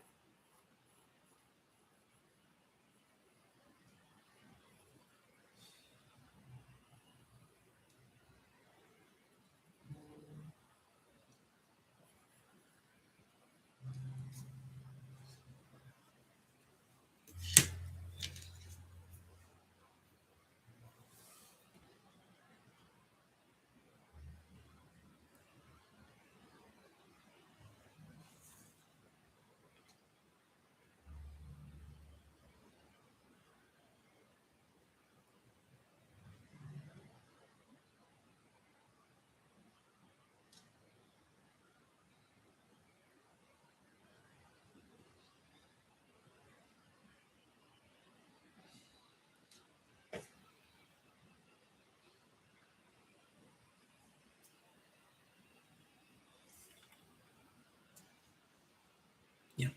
Sometimes I try to like make sure that I'm on the same segment because you can kind of get lost when you're within so many brushstrokes. So just keep an eye on which segment are you working on. Otherwise, you can keep going with the flow and then end up making it shorter or even bigger. I've done that so many times.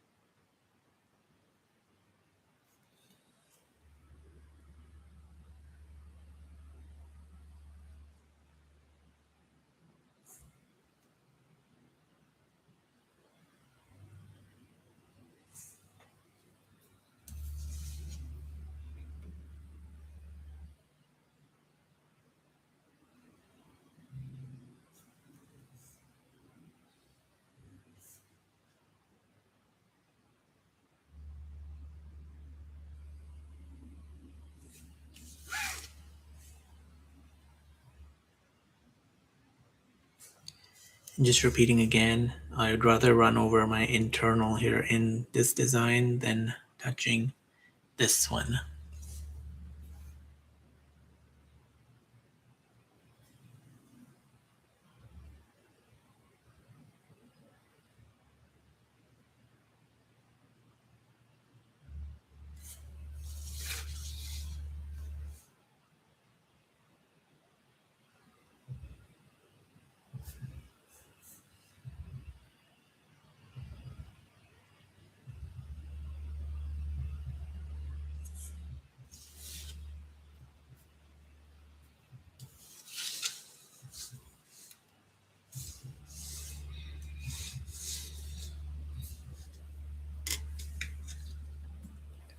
You could have also used a mirror here,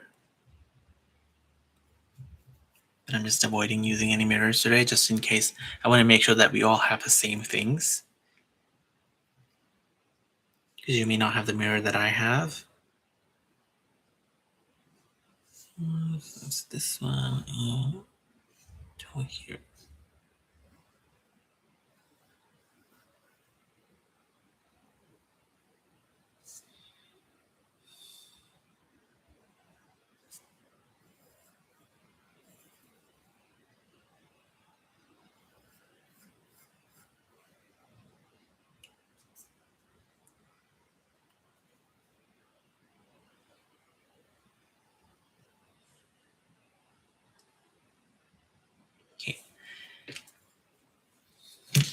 That's where I messed up a little bit.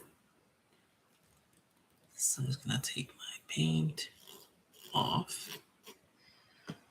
Yeah, it was supposed to be ending here, not here. That's why I try to bring this over to see where I ended.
So I have 4 squares here, as you can see, 1, 2, 3, 4. I'm starting from one of the corners here. Make a U shape here, and then a U shape here. Then extend this to join this box, and then eventually like this. Okay. So I'm going to dip into my paint. Start by going over these marks, and then go back into my paint again. Every time I start from the top again. So again from here, again from here. So you have to keep bringing it down until you reach the end, and then flipping the stylus, getting more paint to fill up the gaps here, and then making it thinner and a sharper tail.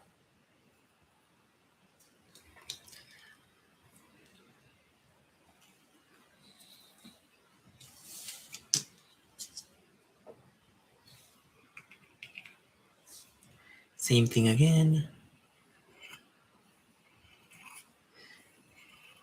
And then go back in for more paint when you run out.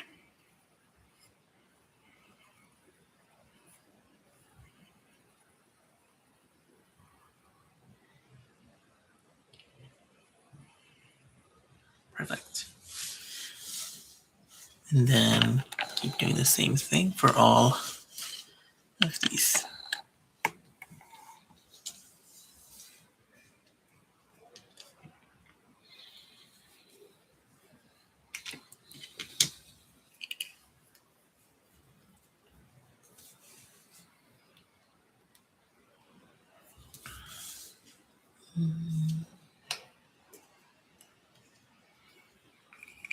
So I'm going to do it without the pencil marks, but you can keep using pencil marks for more practice. So make a U shape. Try to bring it down here. And then finally attach it to your design at the bottom.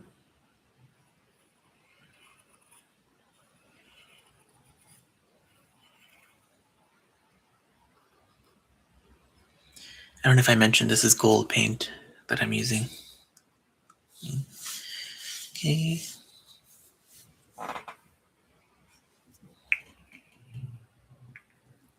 Going in again.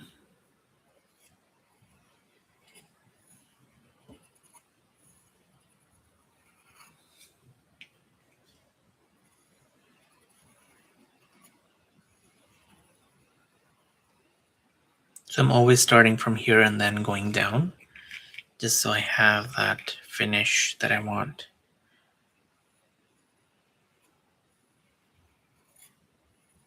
And it also helps your hand move in the right direction when you do that.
Then taking color number 2 and placing a tiny dot here.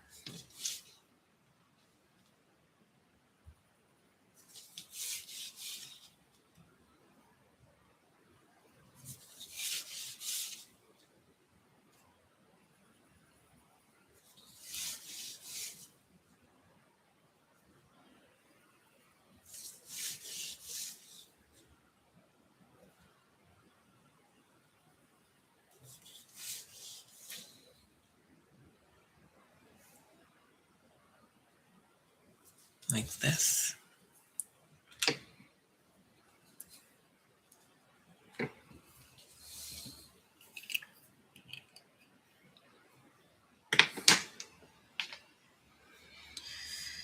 And then for here, so we did, looking at my previous mandala that I did, so we did a brush stroke. So in this design, we did a brush stroke on the top, like here, and then a dot. This is Nouveau Drop silver Nouveau Drop, so 3D paint that we did here. I don't know if I want to repeat the same thing. I like to always keep bringing out new things. Like this also was, see this, the space in between these two was Nouveau Drops. And we did something different here, of course. Just trying to see what we can really put this piece through.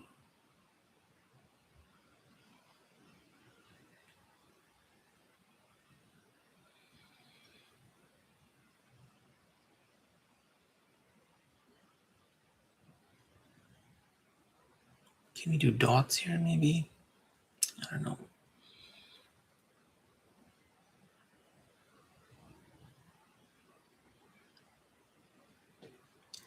Because I believe if I do another color here, the chances are it'll kind of ruin the look of this bloom that's happening here.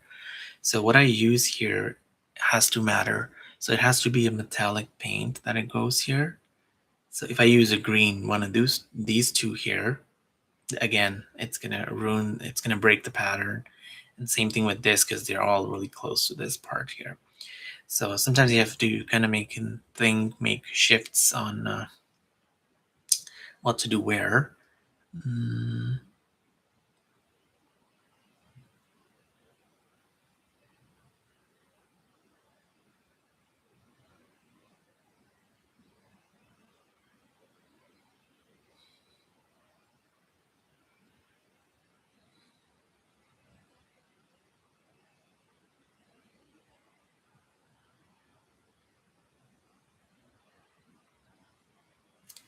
We can probably do a gold, something like this here.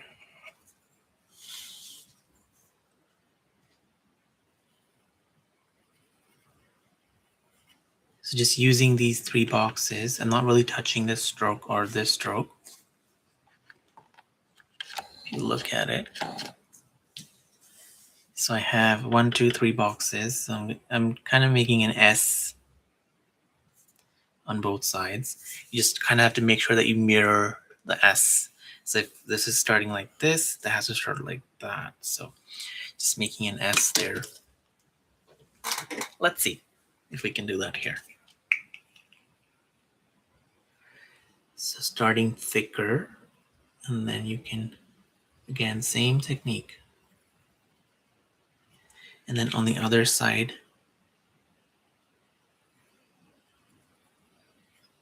meets it.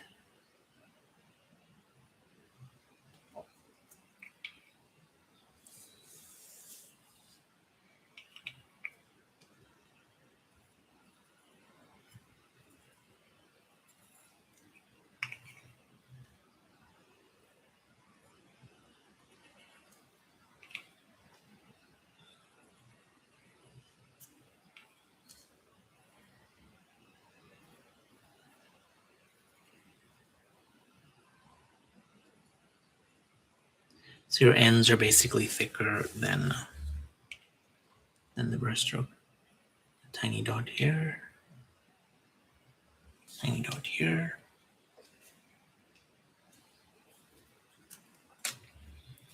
And this is where I can bring in my saffron yellow to work.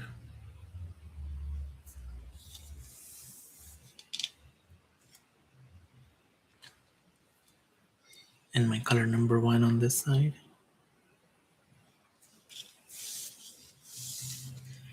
Because this way we're not really touching the design, trying to fill in the space that we've created.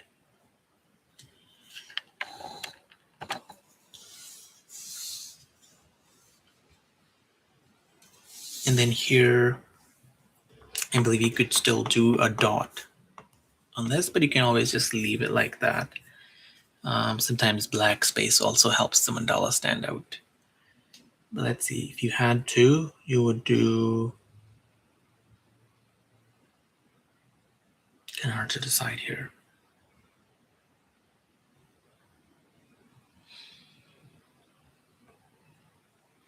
What we can do, once this is going to dry, I'm going to change this to saffron yellow. We can do a number 1 dot for number 1.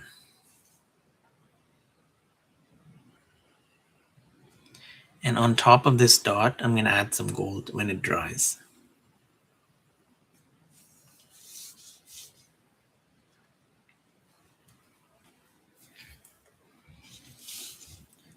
So again, same thing. So 1, 2, 3. So from this side, I'm going to start like this. This side as well.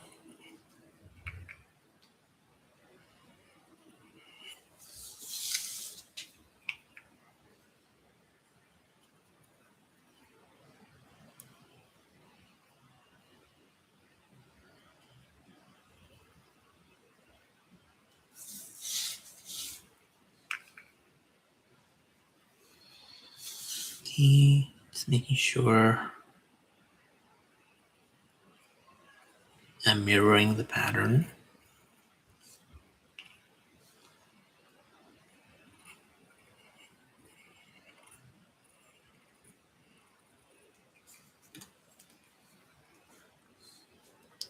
And then using saffron yellow on both sides.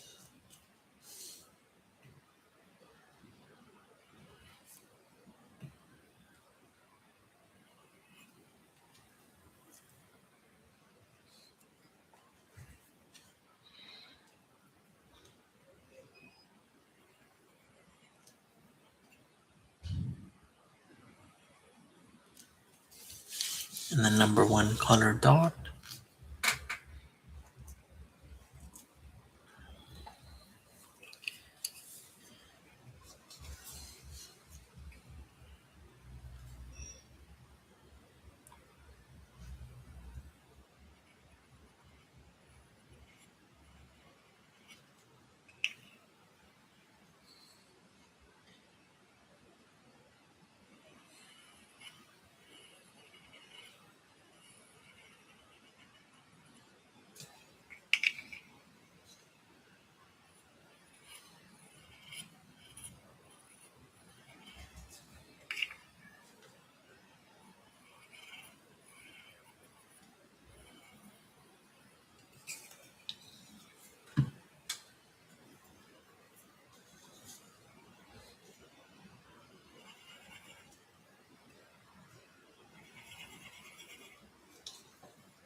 Okay.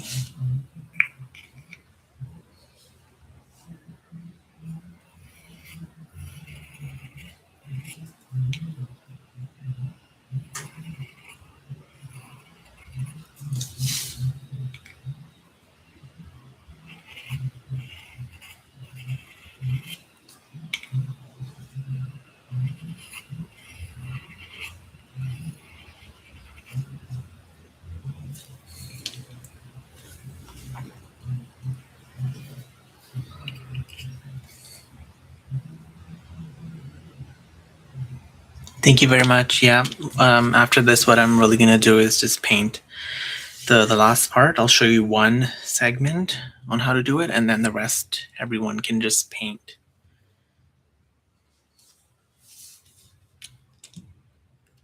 Just using saffron yellow.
Thank you.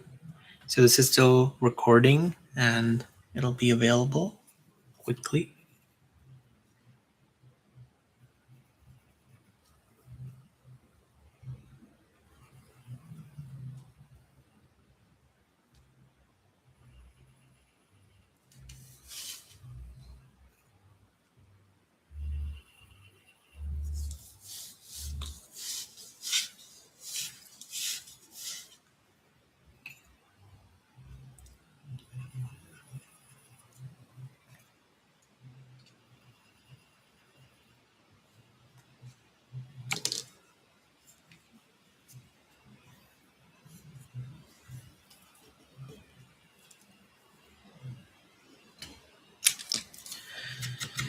Okay, and lastly, we have, just want to count again quickly.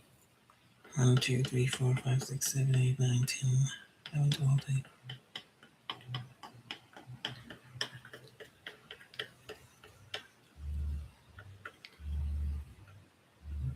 Yeah, so we have 72 here. So 72, let's see. We can use,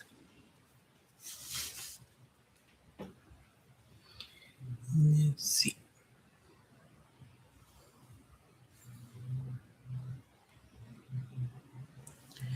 One, two, three, 1, 2, 3.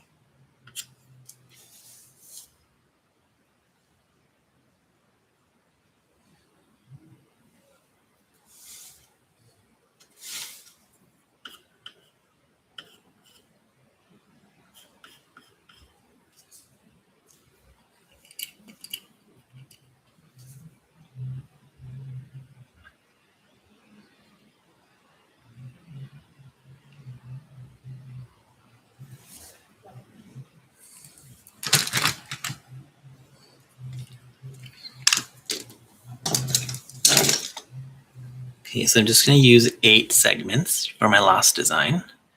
So right on top of these that we created, I'm going right on top, and I have 1, 2, 3, 4 of them left.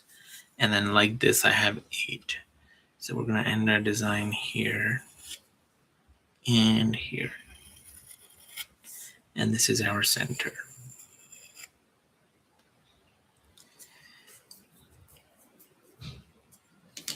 And I'm going to go do a dot here. Let me see if I can do a bigger one.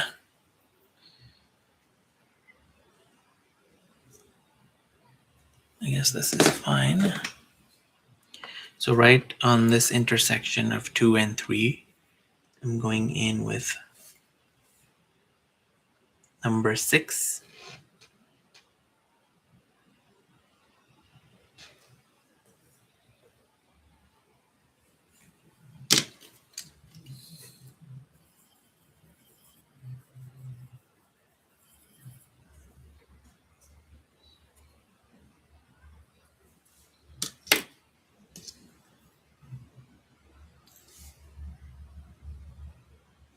And then number 5. Just putting dots around this circle.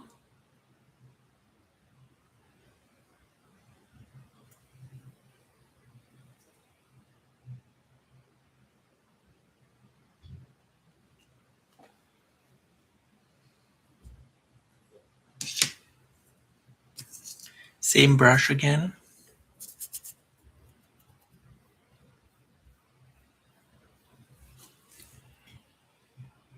Okay.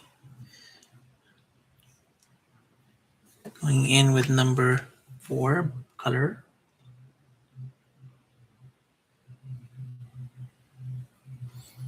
Starting my brush stroke from all the way here.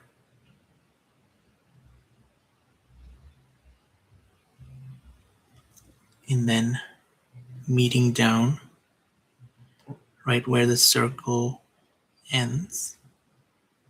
So I still have the last row empty as we add more brush strokes. Then we have number 3. We're just going to go in this box. Again, starting from the corner.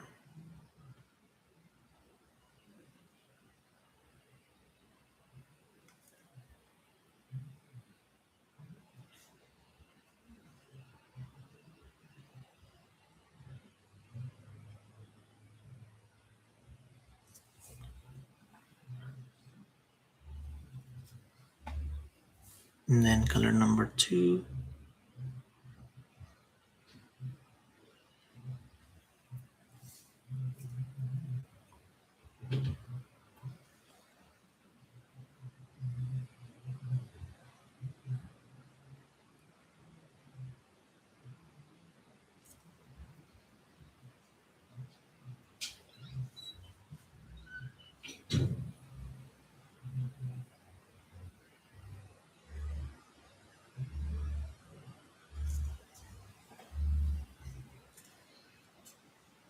And then color number 1.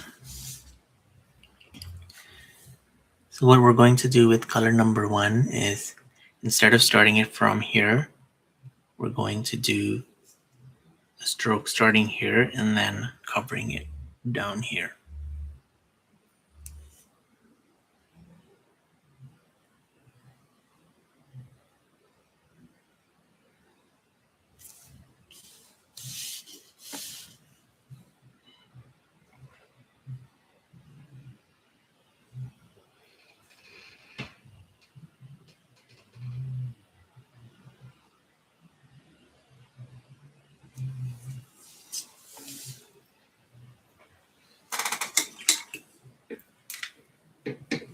So let me quickly create another one here just so I can show you how this all interconnects. So 1, 2, 3, 4.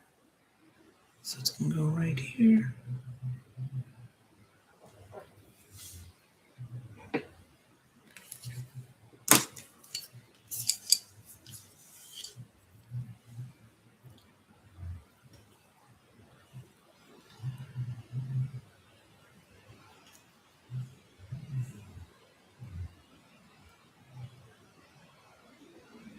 This is number 5.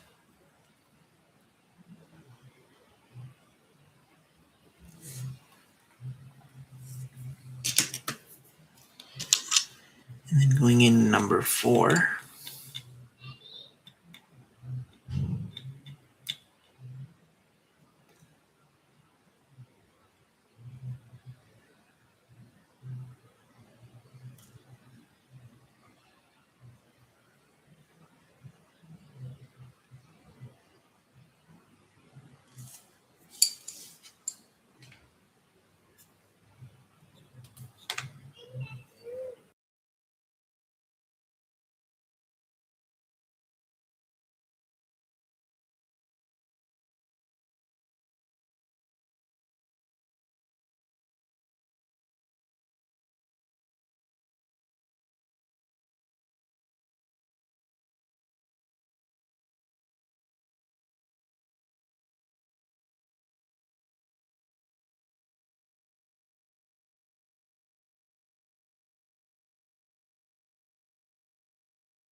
So I'm dipping into gold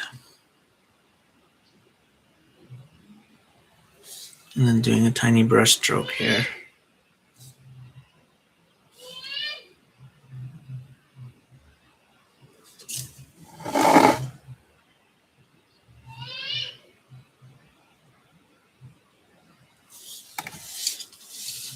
Using the gold paint, just a tiny one. You can also do it using the stick, the stylus, but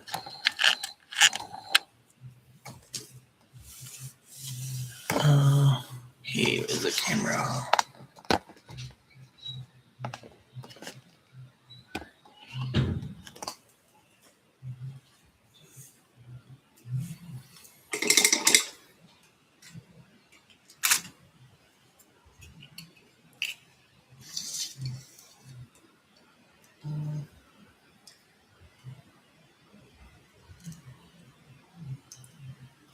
Then using saffron yellow dot and a smaller one.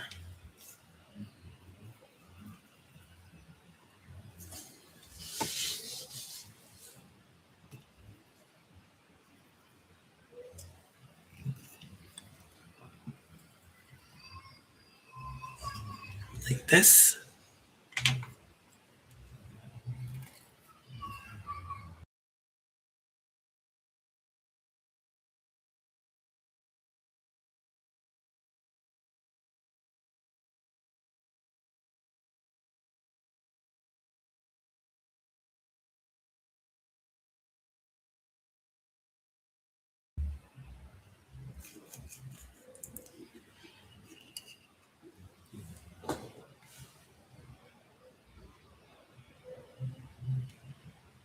Color number 2, and I have 1, 2, 3 segments here. So on this one here, I'm going to put a dot.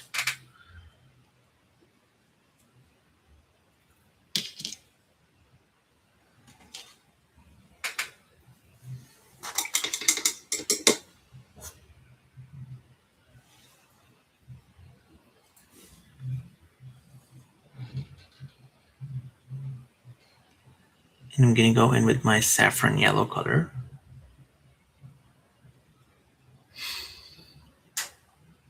And bringing a stroke down from here to here.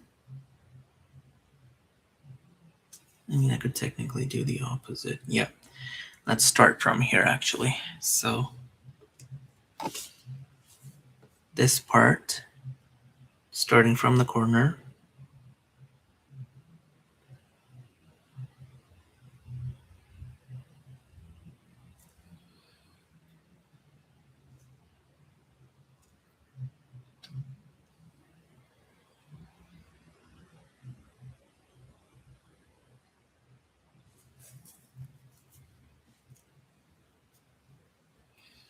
and then going in number 4, this time starting from the top.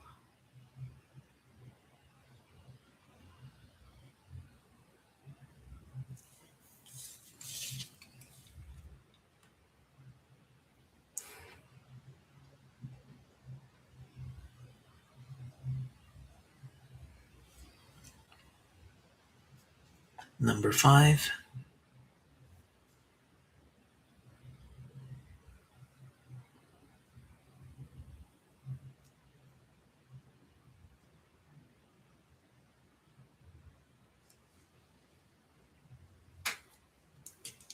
And then finally, number 6.